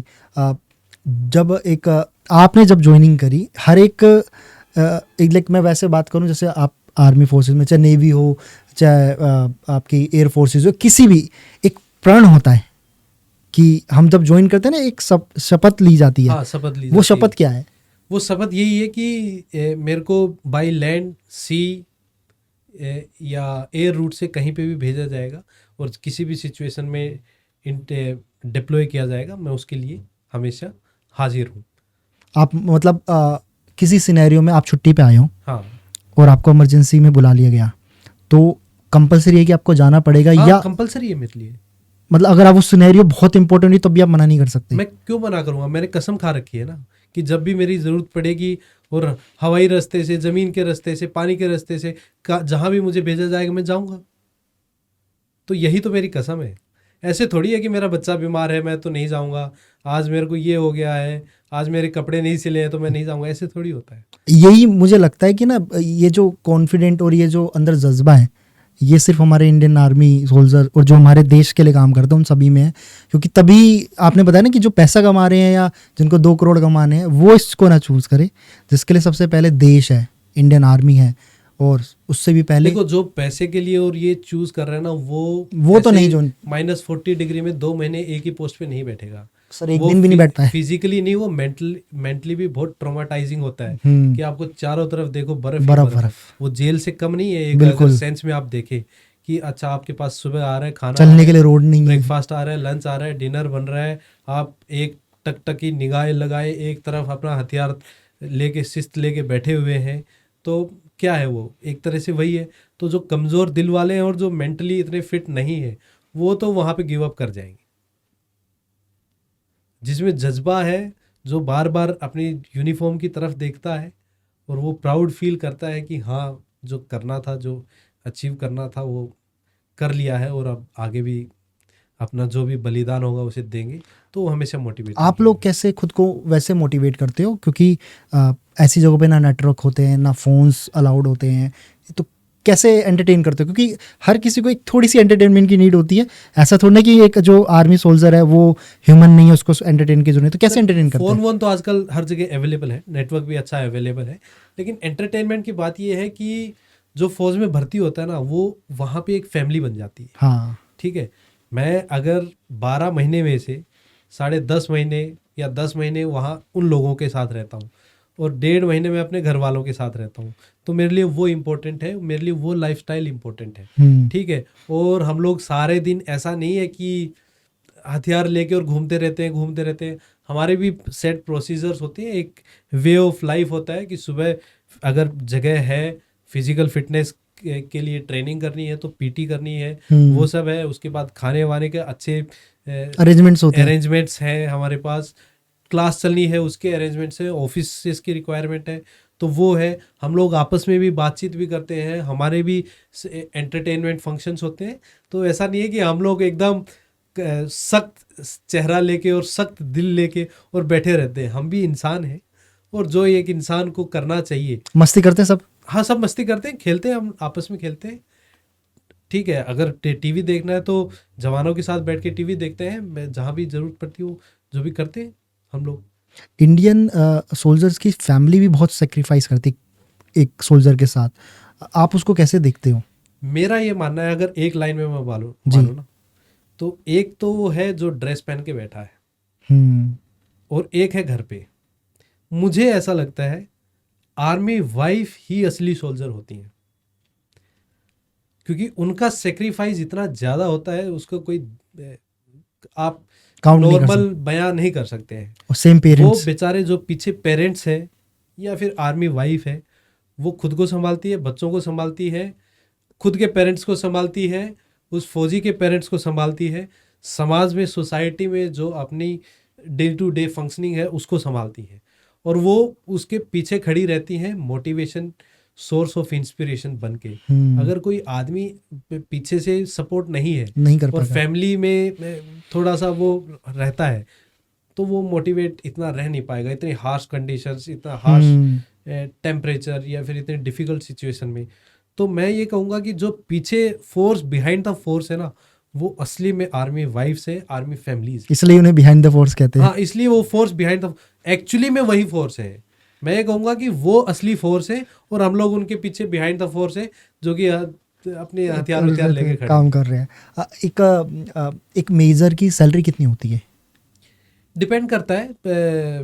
वैसे आप ये मान सकते हैं कि रफली 1.25 लाख, और फिर आप किस जगह पे पोस्टेड हैं उस पर भी डिपेंड उस पर भी डिपेंड करता है। अगर फॉर एग्जांपल कि आप सियाचिन ग्लेशियर में हैं, तो आपके अलाउंसेस बहुत मिलते हैं, ट्रांसपोर्ट अलाउंस मिलता है आपको जिस जगह पे है वहाँ पे उस जगह का अलाउंस मिलता है। जैसे कि मैं दिल्ली में बैठा हूँ और मेरी 1.25 लाख रुपया तनख्वाह है फॉर एग्जांपल, क्योंकि ये बहुत चीज़ों पे डिपेंड करती है। राइट। तो मैं जैसे ही ग्लेशियर में जाऊंगा तो उसमें मेरे 50-60 हज़ार जो ऊपर के अलाउंसेस हैं वो ऐड हो जाएगी, तो मेरी तनख्वाह 2 लाख से ऊपर भी क्रॉस कर जाएगी। तो हमारी जो गवर्नमेंट है वो पूरा ध्यान रखती है कि जो सोल्जर या मेजर कहीं जा रहा है तो हम उसको वो सारी सुविधाएं दें, ताकि वो और भी बेटर तरीके से अपने आप को इन्वॉल्व कर पाए। बिल्कुल बिल्कुल बिल्कुल। एक सैनिक जब टीम के साथ जुड़ता है, क्योंकि हर किसी से मैंने सुना है, चाहे वो फिल्म में हो कहीं भी, एक रीढ़ की हड्डी जो है ना वो सैनिक होती है, हर एक उसकी फोर्स की। सैनिक को कैसे मोटिवेट करते हो आप? सर एक बात मैं बताता हूँ जी। वैसे तो Indian army it is officer led organisation, और ऑफिसर लेड का मतलब ये है कि चाहे वो कमीशन ऑफिसर हो, चाहे जूनियर कमीशन ऑफिसर हो, या नॉन कमीशन ऑफिसर हो, वो ऑफिसर लेड ऑर्गेनाइजेशन है। लेकिन अगर एक ऑफिसर अपना काम सही करता है, उसको पता है कि मुझे अपने जवान का कैसे ख्याल रखना है, राइट, ठीक है, उसको ये पता है कि उसकी क्या रिक्वायरमेंट है, तो वो जवान उसको भगवान से ज़्यादा पूछता है। और ये सच है, और यही छोटी छोटी चीज़ें हैं जो हमें स्ट्रॉन्ग बनाती हैं। अगर एक कंपनी कमांडर ने अपने जवान को काम दे दिया ना, और भगवान आएगा कि नहीं नहीं ये काम मत करो, तो बोलेगा कि भगवान बाद में, आपकी बात बाद में सुनेंगे, कंपनी कमांडर साहब ने आदेश दिया है, ठीक है। अगर वो कंपनी कमांडर सक्षम है तो ये पावर है उस जवान की। अगर एक कंपनी कमांडर ने बोल दिया ना कि भाई सुबह हमें ये यहाँ जो सामने पहाड़ी है ना, इस पे दुश्मन बैठे हैं, और उन पे अटैक करके और उसको कैप्चर करना है, उस जवान को 20 गोलियां भी लग गई ना, तो वो मौत को भी डिफाई कर देगा। वो ये बोलेगा कि बाद में आना, मेरे कंपनी कमांडर ने बोला है कि वो पहले पहाड़ी, उसके ऊपर जो दुश्मन बैठा है उसको न्यूट्रलाइज करना है। तो ये जज्बा होता है, और यही उस जवान को स्पेशल बनाती है। अगर उसको अच्छा कमांडर मिल गया, अच्छा लीडर बन गया ना, मिल गया, तो वो उसको भगवान की तरह पूछता है। फिर भी आप किस तरीके से, क्योंकि आपकी यूनिट में इतने लोग होते हैं, आप कैसे अपने यूनिट के लोगों को मोटिवेट कर दो, ताकि जो लोग देख रहे हैं एटलीस्ट समझ पाए कि यार कैसे आप, क्योंकि 125-150 लोगों की टीम, उनको मोटिवेट करना भी बहुत ज़रूरी है, क्योंकि उन्हीं से वो जज्बा उनको मिलता है। तो आप क्या ऐसे प्रोटोकॉल या किस तरीके से आप उनसे बात करते हो? 2 चीज़ें होती है, एक तो सबसे पहले नाम नमक निशान। अगर कोई फौज में भर्ती हुआ है तो जो बेसिक फिल्टर है वो उसको पार करके, और वो उस फिल्टर के इस पार आया है कि उसमें जो बेसिक जो जुनून होना चाहिए, जो उसमें देश के प्रति जो प्रेम होना चाहिए, वो तो है उसमें। राइट। दूसरा जो हम बात कर रहे थे कि उसको प्यार है अपने नाम नमक निशान में। कोई भी सपने में भी ये नहीं सोचेगा कि मेरी वजह से मेरी यूनिट के कोई मेरी यूनिट के बारे में कोई गलत बात बोल दी जाए, या फिर मेरी यूनिट पे कोई भी आँच आ जाए, वो उस पर खरा उतरता है। तीसरी बात होती है उसको जो जिम्मेवारी दी जाती है, वो अपनी जिम्मेवारी से कभी पीछे नहीं हटेगा। वो कभी भी ये नहीं सोचेगा अपनी ज़िंदगी में कि अरे मेरी जान चली जाए, वो कोई परवाह नहीं है। लेकिन जो मेरे ऊपर जिम्मेवारी, जो मेरे ऊपर विश्वास दिखाया गया है, वो कंप्लीट होना वो पूरा होना चाहिए। और मेरी जो यूनिट का झंडा है, जो मेरी छाती पे लगा हुआ है, भारतीय सेना लिखा हुआ है ड्रेस पे, वो धूमिल नहीं होना चाहिए किसी भी कारणों से। और यही उनका मोटिवेशन है और यही जज्बा है। रही मोटिवेट करने की कि मैं कैसे मोटिवेट करता हूँ, कुछ अलग ट्राई करते हो? तो नहीं, ट्राई करने की ज़रूरत ही नहीं है। वो लोड पहले से ही मोटिवेटेड होता है, ठीक है। अगर आप उनकी डे टू डे लाइफ की प्रॉब्लम को सोल्व कर लेंगे, ठीक है, तो जवान में बे इंतहा पावर होती है। मैं आपको गारंटी लेके देता हूँ, अगर एक कंपनी कमांडर, एक मेरे जैसा मेजर साहब कंपनी कमांडर आगे भागेगा ना, और 100 किलोमीटर वो भाग गया, और किसी जवान की ना दोनों टांगों में फ्रैक्चर होगा ना, तो 100 किलोमीटर भाग जाएगा, क्योंकि उसका कंपनी कमांडर, उसका जो कमांडर है वो उससे आगे चल रहा है, उसको लीड कर रहा है, और उसको पीछे जवान को उस पर विश्वास है कि ये मुझे जहाँ ले जाएगा अच्छी जगह पे ले जाएगा। राइट। तो यही सोर्स ऑफ मोटिवेशन है हम एक दूसरे के लिए। ट्रेनिंग क्या आज भी टफ कराई जाती है डेली बेसिस पर, या एक नॉमिनल ट्रेनिंग होती है? सर ऐसा नहीं है कि हम दिन रात भागते ही रहते, मतलब जो डेली रूटीन शेड्यूल बनते हैं, वीकली शेड्यूल्स होते हैं, क्वार्टरली शेड्यूल्स होते हैं, प्रैक्टिसिंग पूरी फायरिंग वगैरह सब कुछ, बिल्कुल। और उसी के शेड्यूल के हिसाब से हम लोग अपनी ट्रेनिंग करते हैं कि जैसे अगर कहीं ऐसी लोकेशन है जहाँ आप डेली या क्वार्टरली या फिर वीकली फायरिंग कर सकते हैं तो वह फायर करते हैं। जैसे आप JNK में या नॉर्थ ईस्ट में जाएंगे तो बहुत सारी ऐसी यूनिट्स हैं, बहुत एकदम जो आइसोलेटेड पोस्ट पे बैठी हैं, उनको फायर करना तो डेली प्रैक्टिस भी कर लेते हैं, ठीक है। अगर वही आखिर में वही बात आ जाती है कि आपका जॉब क्या है। आपका फेवरेट वेपन कौन सा है जो आपको पर्सनली पसंद? मेरे को तो जो मैंने खुद भी यूज़ किया जब मैं असम राइफल में पोस्टेड था, तो AK-47 बहुत ही अच्छा, और बहुत ही कैसा एक्सपीरियंस रहा चलाना? अच्छा, बहुत अच्छा, मतलब काफ़ी रफ रगेड है। आप उसको टांग दो, पटक दो, गिरा लो, वो ऐसे हर सिनेरियो के लिए रेडी है वो। हर सिनेरियो के लिए रेडी है, बशर्ते कि जो हम रेगुलर पर्सनल वेपन अभी आज के दिन आर्मी में यूज़ कर रहे हैं, जो नया इंडक्शन हो रहा है 6 का या 203 को अगर छोड़ के अगर हम 5.56 इंचास राइफल की बात करते हैं, उसके कंपैरिजन में AK-47 फार बेटर है। क्योंकि 5.56 इंचास राइफल क्या होता है कि वेपन वो भी एक मशीन है, वो भी एक मशीन है, राइट, हार्डवेयर है, तो उसमें भी कई बार रुकते रुकते कोई प्रॉब्लम आ जाती है, कुछ भी हो सकता है। जो प्रॉब्लम चलाते टाइम जो प्रॉब्लम आती है वो AK-47 में बहुत कम देखने को, स्मूथली एकदम, बहुत स्मूथ है। वो उसको गिर गया, मिट्टी में गिर गया, पानी में गिर गया, उसको कोई प्रॉब्लम नहीं है, उसको चला सकते हो आप कभी भी। जब आप AK-47 आप अपने चलाइए, उस टाइम पे क्या एक कुछ माइंड में आता है? क्योंकि अब जैसे हम आम लोग हैं, हमारे पास अगर वो होगी तो एक अलग तरीके का नज़रिया हमारा बनता है। As a army major officer आप क्या सोचते हो जब उसकी प्रैक्टिसिंग करते हो? कुछ माइंड में थॉट होता है? कुछ माइंड में नहीं चलता, वो देखो बेसिक ना रूटीन हो जाता है, क्योंकि मेरा नेचर ऑफ जॉब है। हाँ। जब पहली बार जिंदगी में कोई आदमी गोली चलाता है तो वो ऐसा सोच सकता है कि अरे मैं तो आज अपने हाथ से गोली चलाऊंगा। जब आपका काम ही ये है, और मैंने तो जैसे मैं उससे पहले असम राइफल पब्लिक स्कूल में था, वहाँ मैंने NCC ली, तो मैंने फर्स्ट फायरिंग अपनी 7th क्लास में की थी। अब आप ये बताइए कि मैं 7th क्लास में, अभी मेरे को 20 साल सेम मैंने आई थिंक शायद .22 राइफल ऐसी 303 होती थी उस टाइम पे, शायद .22 मैंने चलाई थी, भी होती थी, तो बंद करो। हाँ बिल्कुल। तो अब क्या फील होगा फर्स्ट टाइम में, जो फील करते हैं कोई भी किसी भी एज पे कि अरे, तो लेकिन ऐसा कोई फियर ऐसा कुछ होता नहीं है, ठीक है। फियर वो अलग कहानियाँ होती है जब ऑपरेशंस में आप जाते हैं, और आप किस तरह की पर्सनैलिटी है उसके ऊपर डिपेंड करता है। आप कैसी, आपके सामने सिचुएशन होती है और उसको आप कैसे डील करते हैं, वो फिर बाद में अलग अलग पर्सनैलिटी बेस्ड ट्रेट होते हैं, कौन किस चीज़ को किस तरह से हैंडल करता है। ओके, कोई भी जवान जब वॉर के लिए जाता है तो उसके हम लोगों ने देखा है एज अ फिल्मों में और फोटोज़ में भी काफ़ी सारे चीज़ें लगी होती है उसके ड्रेसेस पे। नाइफ भी होता है, बंदूक भी होती है, और क्या क्या चीज़ें होती है जो वो अपने साथ कैरी करके चलता है जब कोई भी जाता है। तो फॉर एग्जांपल कि आप 2 चीज़ों में इसको डिवाइड करता हूँ जी मैं आपको, जी। कि एक तो आप ऐसी जगह पे डिप्लॉयड है जहाँ आपको हमेशा रेडी रहना है counter insurgency, counter terrorism operations के लिए, और आप स्मॉल टीम्स में ऑपरेट करते हैं। तो आपके पास आपका पर्सनल वेपन होता है, उसके साथ जो ऑथराइज एम्यूनिशन होता है वो होता है, आपके पास रेडियो सेट होता है, आपके पास नाइफ वाइफ, तो बहुत सारी रेजिमेंट्स हैं जिनका वो ट्रेडिशन भी है। इसके अलावा पहले होते थे बेनट्स लगते थे आगे राइफल के साथ, अभी वो सिस्टम नहीं है। अगर आपको कैरी करना है तो आप कर सकते हैं। इसके अलावा अगर आप कोई ऐसी सिचुएशन में है जहाँ कुछ डाइसी हो सकता है, तो आपके साथ बॉडी कैमरास भी होते हैं, और उसके अलावा आपके साथ जो पर्सनल गियर होता है वो। नहीं तो अगर मोटा मोटी कन्वेंशनल रोल में आप फाइट कर रहे हैं तो आपके साथ जो भी ऑथराइज आपको हथियार है वो होगा। फिर आपके अगर किस पोजीशन पे आप काम कर रहे हैं, कि आपके पास रेडियो सेट होना चाहिए या नहीं होना चाहिए, आपके पास ग्रेनेड्स होने चाहिए या नहीं होने चाहिए, वो हर आदमी की फौज में कौन क्या काम करेगा, वो उस पर डिपेंड जब करे। लड़ाई करेगा तो वो एक सेक्शन में या फिर एक प्लाटून में क्या क्या रोल निभाएगा, तो उस रोल के हिसाब से सब कुछ लिखित में डिफाइंड है कि अगर ये आदमी इस रोल में जाएगा तो उसको ये हथियार लेके जाना पड़ेगा। ओके। जैसे कि मैं आरएल अगर कैरी करूंगा, रॉकेट लॉन्चर, तो जरूरी नहीं है कि मेरे पास AK-47 भी हो या फिर मेरा तो आपके पास मेन जो जो है जिसके लिए आप डिसाइड हो, आप वो लेके चलोगे। हाँ, और सबका वो उसी के हिसाब से प्रैक्टिस होती है, उसी के हिसाब से उनकी बात होती है कि अगर लड़ाई लड़ेगी तो जैसे हम ये फॉलो भी करते हैं।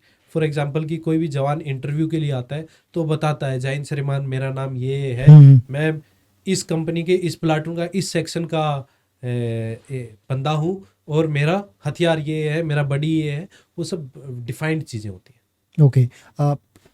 इन सर्विस को दौरान कोई आपको इंडियन आर्मी में कोई ऐसी कोई वीकनेस या कुछ लगा जिसको आप लगता है कि ये थोड़ा अगर हम बेटर करें तो ये और अच्छा हो सकता है?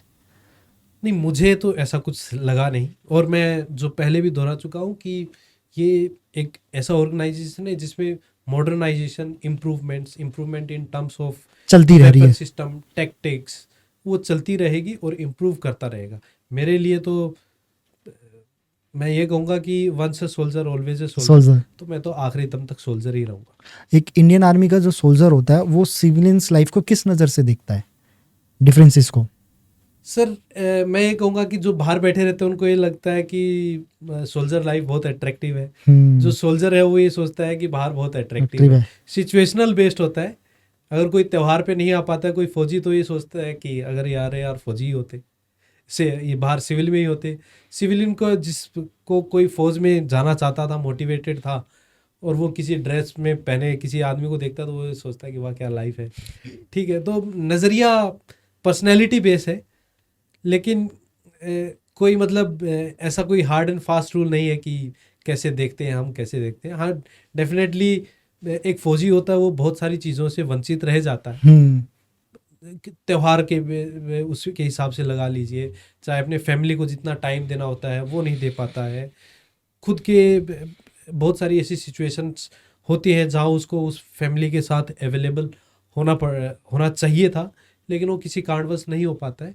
तो तब उसको लगता है कि नहीं यार, बाहर ही ठीक थे। और बाहर वालों को भी ऐसा लगता होगा कि ड्रेस का मोटिवेशन, अरे यार क्या बात है, तो किसी को देखते होंगे फौजी को एकदम हैंडसम, स्मार्ट, हथियार लेके फौजी सारे हैंडसम होते हैं, तो वो फिर उनको भी लगता है। आपने जब फर्स्ट टाइम वर्दी पहनी कैसा फील हुआ? अच्छा फील हुआ। मतलब क्या इम्पोर्टेंस आपके लिए इंडियन आर्मी की वर्दी? सब कुछ है। जैसे मैंने कहा कि once a soldier always a soldier, तो जो मैं ये कहूँगा कि मेरे लिए इम्पोर्टेंस आर्मी की वर्दी नहीं, मेरे लिए इम्पोर्टेंस आर्मी की कितनी है। अगर मैं एक लाइन में बताना चाहूँ कि अगर आज में मेरे अंदर अगर आज 1% भी अच्छाई है तो भारतीय सेना की देन है। फील आप जब जाते हो इतने लोगों को बीच में जब बैठते हो तो आपने नोटिस करते हैं हम लोग भी कि एक सोल्जर बहुत लोगों से कितना अलग दिखता है, मतलब कैचिंग अट्रैक्टिव लोग होते हैं। उसको ग्रूमिंग इसलिए किया जाता है, वो सबसे बिल्कुल उसका ऑरा अलग होता है, राइट? बिल्कुल, उसको ट्रेन ही इसलिए किया जाता है। ठीक है, कि आप किस तरह से वो एक प्रोसीजर में, एक तरतीब में, एक लाइफ में एक ड्रिल फॉलो करता है। वो ऐसे नहीं है कि चलो आज सुबह उठ लिए, मन किया तो उठ लिए। उसको एक वो प्रॉपर यूनिफॉर्म में रहता है, और वो फिर जो उसको फौज में रहने का तरीका, ट्रेनिंग का तरीका, एक बिहेव करने का तरीका सिखाया जाता है, वही वो बाहर सिविलियन लाइफ में भी इम्प्लीमेंट करता है। तो डेफिनेटली वो फिर सबसे अलग दिखाई देता है। ओके। आपको लगता है हमारी जो मीडिया है वो सही तरीके से आर्मी को रिप्रेजेंट करती है? मुझे ऐसा लगता है कि जो मीडिया को जो लोग रिप्रेजेंट करते हैं ना, उनके पास एडुकेट नॉलेज नहीं है।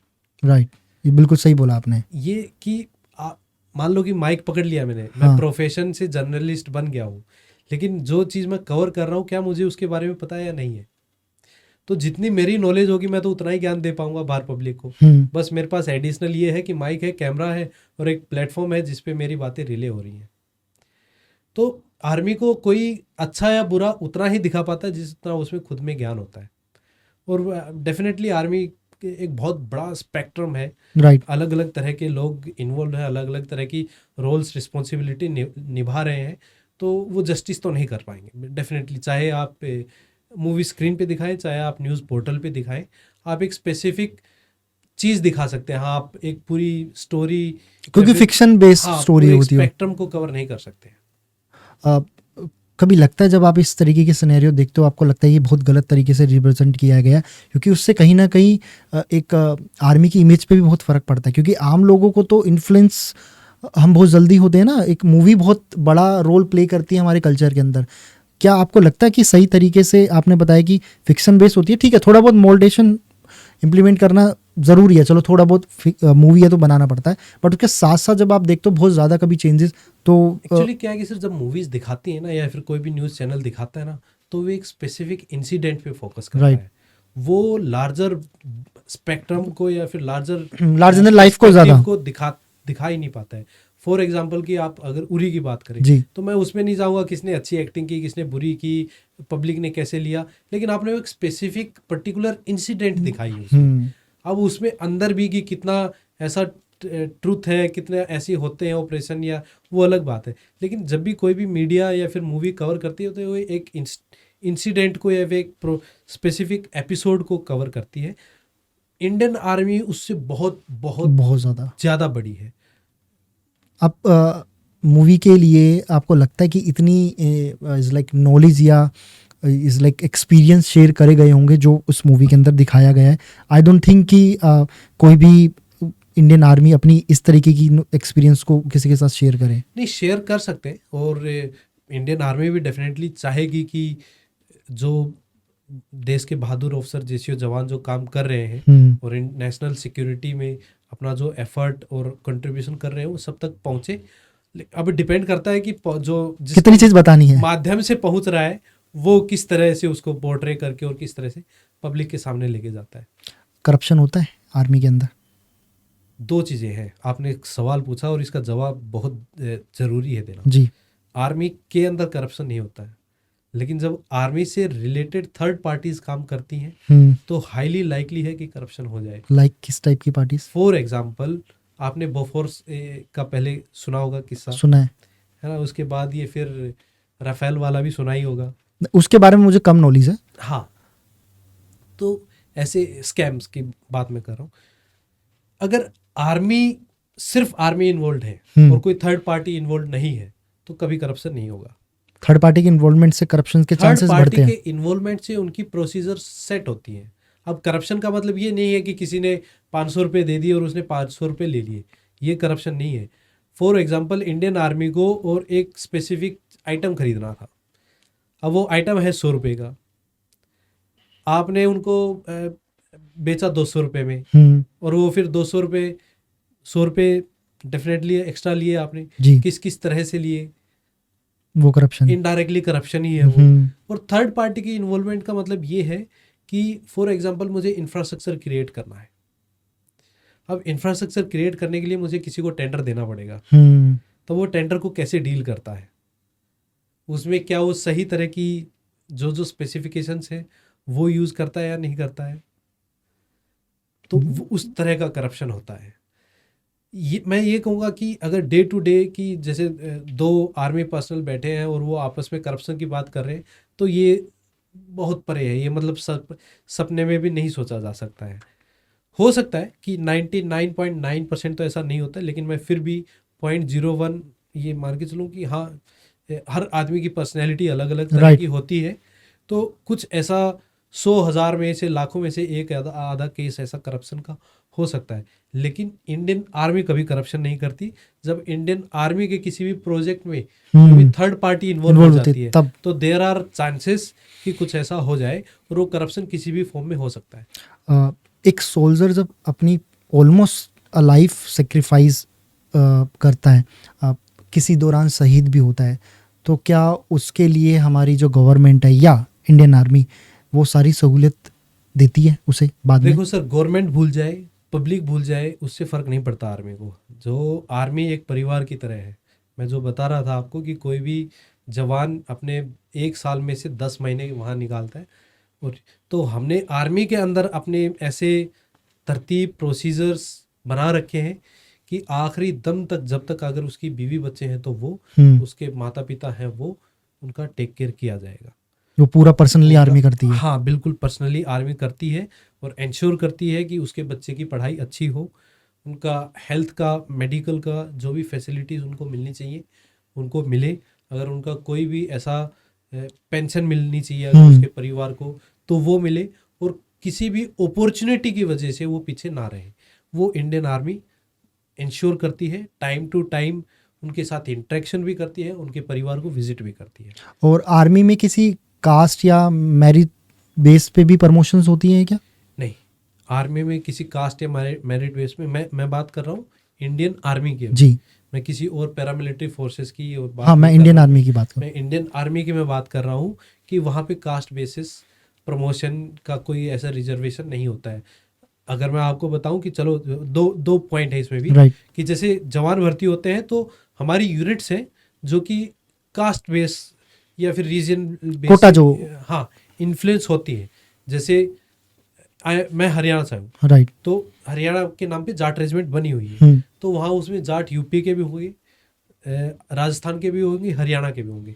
हरियाणा में बाकी अलग और भी जातियां हैं जी, जो उस स्पेसिफिक जाट समुदाय से नहीं है, तो वो फिर दूसरी आर्म्स में जाती हैं। वो ओके। कुमाऊं में भी जाती हैं, वो कुछ पंजाब रेजिमेंट्स में है, वहाँ पे भी जाती हैं। ये तो हो गया कास्ट सिस्टम का। जब जब आप भर्ती होते हैं, उसके बाद प्रमोशन की बात आती है। तो प्रमोशन के दौरान इंडियन आर्मी में किसी भी तरह का कास्ट सिस्टम फॉलो नहीं होता है। आपको प्योरली आपकी जो कैपेबिलिटीज़ है उसके ऊपर प्रमोशन मिलेगा। इसके अलावा भी अगर जब आप ऑफिसर काडर में जाते हैं, कमीशन होते हैं, तो चाहे आप यूपीएससी सिविल सर्विसेज का आईएएस के काडर में जाएंगे, तो वहाँ पे कोटा होता है प्रमोशन की। ये इतनी, इस कैटेगरी की इतने पे लिस्ट लगी है, जनरल की इतने पे लगी है, ईडब्ल्यूएस की इतने पे लगी है, बीसी, ओबीसी, एससी, एसटी ऐसी ऐसी लिस्ट लगी है। आर्मी में ऐसा कुछ नहीं होता है। अगर आपको ऑफिसर भी बनना है तो आप किसी भी समुदाय से हो, आप किसी भी रिलीजियन से हो, आप किसी भी इलाके से हो, आपको किसी तरह का कोई कमीशन कंसेशन नहीं दिया जाएगा। अगर आपको ऑफिसर बनना है तो एक जो रूल है उसको सबको वही फॉलो सबको वही लागू होगा। और ऐसे कोई भी चीज़ नहीं होती है कि नहीं मैं तो, और इंडियन आर्मी की ब्यूटी भी ये है। हाँ, इंडियन आर्मी में आप अंदर चले गए तो आपसे कोई नहीं पूछेगा कि किस कास्ट से हो, हाँ, किस समुदाय से किस हो, रीजन से हो, किस रिलीजियन से हो। ऐसा कोई बातें भी नहीं होती हैं, और यही इंडियन आर्मी की ब्यूटी है। जो वो आपस में लाइक सब ऐसे रहते हैं इस काइंड ऑफ की। क्योंकि जब हम एनसीसी करते थे अपने स्कूल टाइम में, तो उस टाइम पे हमें ट्रेनिंग भी इंडियन सोल्जर सैनिक्स वगैरह देते थे। वहाँ जब कैंप जाते थे देहरादून में वगैरह में, तो उनके बीच की बॉन्डिंग हम देखते थे कि लाइक कभी भी इस तरीके से नहीं उनको लगता था हमें कि वो इस तरीके से ट्रीट कर रहे हैं कि यार ये किसी और रिलीजन से हो या किसी और कास्ट से हो। एक साथ ही बैठ के खाना, एक साथ एंजॉय करना, वही स्ट्रेंथ है। जब मेरे को लड़ाई लड़ने जाना है, हाँ, तो मैं ये थोड़ी देखूंगा कि मेरे जवान किस कास्ट के हैं। जी, मेरे को उनके साथ दिन रात रहना है। और कास्ट फौज में वही होती है जो ऑफिसर की, तो एटलीस्ट जो उसके जवान की कास्ट होती है। मेरे को लगता है कि एक इंडियन आर्मी की कास्ट सिर्फ एक भारतीय है। हाँ, भारतीय ही है। अगर आप उसको एक सिंगल लाइन में कहना चाहें तो इंडियन आर्मी की कास्ट इंडियन आर्मी ही है। नाउ कंप्लीट करने से पहले माय लास्ट क्वेश्चन इज कि पूरे इस जर्नी में इंडियन आर्मी में सबसे टफेस्ट पोस्टिंग किस जगह पे होती है, जो सबसे टफेस्ट मानी जाती है? आपको भी लगता है, क्योंकि आम सिनेरियो में आप लोग भी बात करते होंगे यार उस जगह की पोस्टिंग बहुत टफ है। आपको क्या लगता है सबसे टफेस्ट पोस्टिंग कौन सी है? टफेस्ट पोस्टिंग मैं ये कहूँगा कि जैसे लद्दाख थोड़ा सा टफ है वेदर कंडीशंस की वजह से। सियाचिन वगैरह भी? सियाचिन ग्लेशियर टफ है, अगेन वेदर कंडीशंस की वजह से। वैली में जो कश्मीर वैली में जो पोस्टिंग आती है, वो थोड़ी सी थोड़ा और कोशिश रहना पड़ता है, थोड़ा और ट्रेंड रहना पड़ता है, क्योंकि वहाँ आप एक टेररिस्ट या फिर ऐसे इन्वायरमेंट में ऑपरेट कर रहे होते हैं जहाँ आपको रेडी रहना पड़ता है।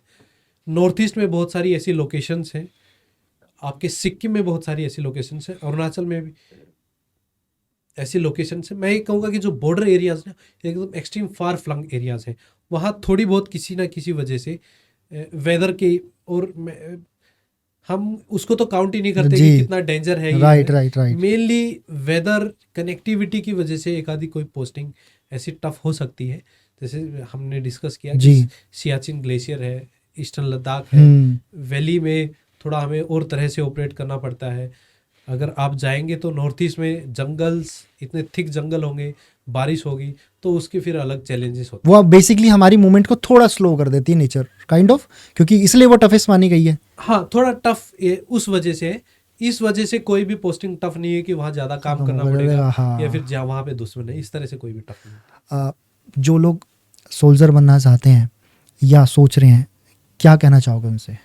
मैं तो यही कहूँगा कि मोस्ट वेलकम। आप पीछे मुड़ के देखेंगे तो 1% भी रिग्रेट नहीं करेंगे।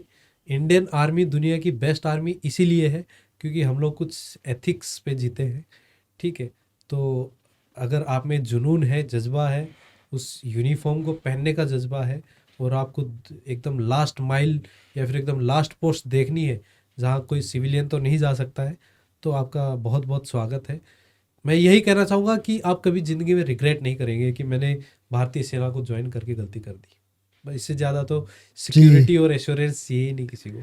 थैंक यू सो मच, आपसे बहुत अच्छा लगा मुझे, इतनी सारी बात करके बहुत सारी चीज़ें सीखने को मिली, और अब हमारे मन में जो देख रहे होंगे वो, और इवन मेरे मन में और ज़्यादा रिस्पेक्ट हो गई है इंडियन आर्मी को लेकर, आपको लेकर। मैं चाहूँगा सर कि जब हम कभी भी इंडियन आर्मी की बात करते हैं तो बहुत सारी चीज़ें जो आपने बताई है ना कि फेमस करने के लिए उस तरीके की रील्स को निकाल दी जाती है, वो तरीके तो ये मेरा पॉडकास्ट बनाने का मेन सिनेरियो यही था कि हम लोग रियलिटी बेसिस पे बात करें, जो आई थिंक मुझे लगता है शायद हम लोगों ने उस चीज़ को कवर अप किया है। और एक मेरा भी पॉइंट है इसमें, जी। और पॉइंट यही है कि बहुत सारे लोग, सबका अपना अपना एजेंडा है, राइट। और वो एक जवान जब वहाँ बैठता है -40 डिग्री में, या फिर कोई जवान वैली में दुश्मन के से लड़ते लड़ते शहीद हो जाता है, तो वो ये तो कभी एक्सपेक्ट नहीं करेगा कि क्या मैं इनके लिए लड़ाई लड़ रहा हूँ। हाँ। है ना। तो आप अच्छा मत बोलिए इंडियन आर्मी के बाद में, वो ठीक है, पर बुरा अफवाहें भी मत फैलाइए, राइट। ताकि वो जो जवान सब कुछ सेक्रीफाइस अपना घर परिवार छोड़ के और वहाँ बैठा हुआ है, उसको मोटिवेशन में थोड़ा ऐसा फील हो कि यार मैं क्या इनके लिए लड़ रहा हूँ। बिल्कुल। Thank you so much sir, बहुत अच्छा लगा आपसे बात करके, एंड आई होप हम लोग दोबारा जल्दी मुलाकात करें और कुछ अच्छा बात करें, और अंदर इसके अंदर डीप में जाकर, जहाँ पर आप हमें और ज़्यादा इंसाइट बता पाएँ, क्योंकि टाइम ड्यूरेशन बहुत मैटर करती है। बिल्कुल। उस टाइम ड्यूरेशन में हम जितना कवर कर सकते थे हमने कोशिश करी। आई नो कुछ ना कुछ शायद छूटा होगा, तो कमेंट बॉक्स में ज़रूर बताना, हम लोग सर से अगली बार उस टॉपिक पे बात करेंगे और कोशिश करेंगे कि सर उस कमेंट का रिप्लाई भी करें। Thank you so much sir. Thank you so much. जय हिंद।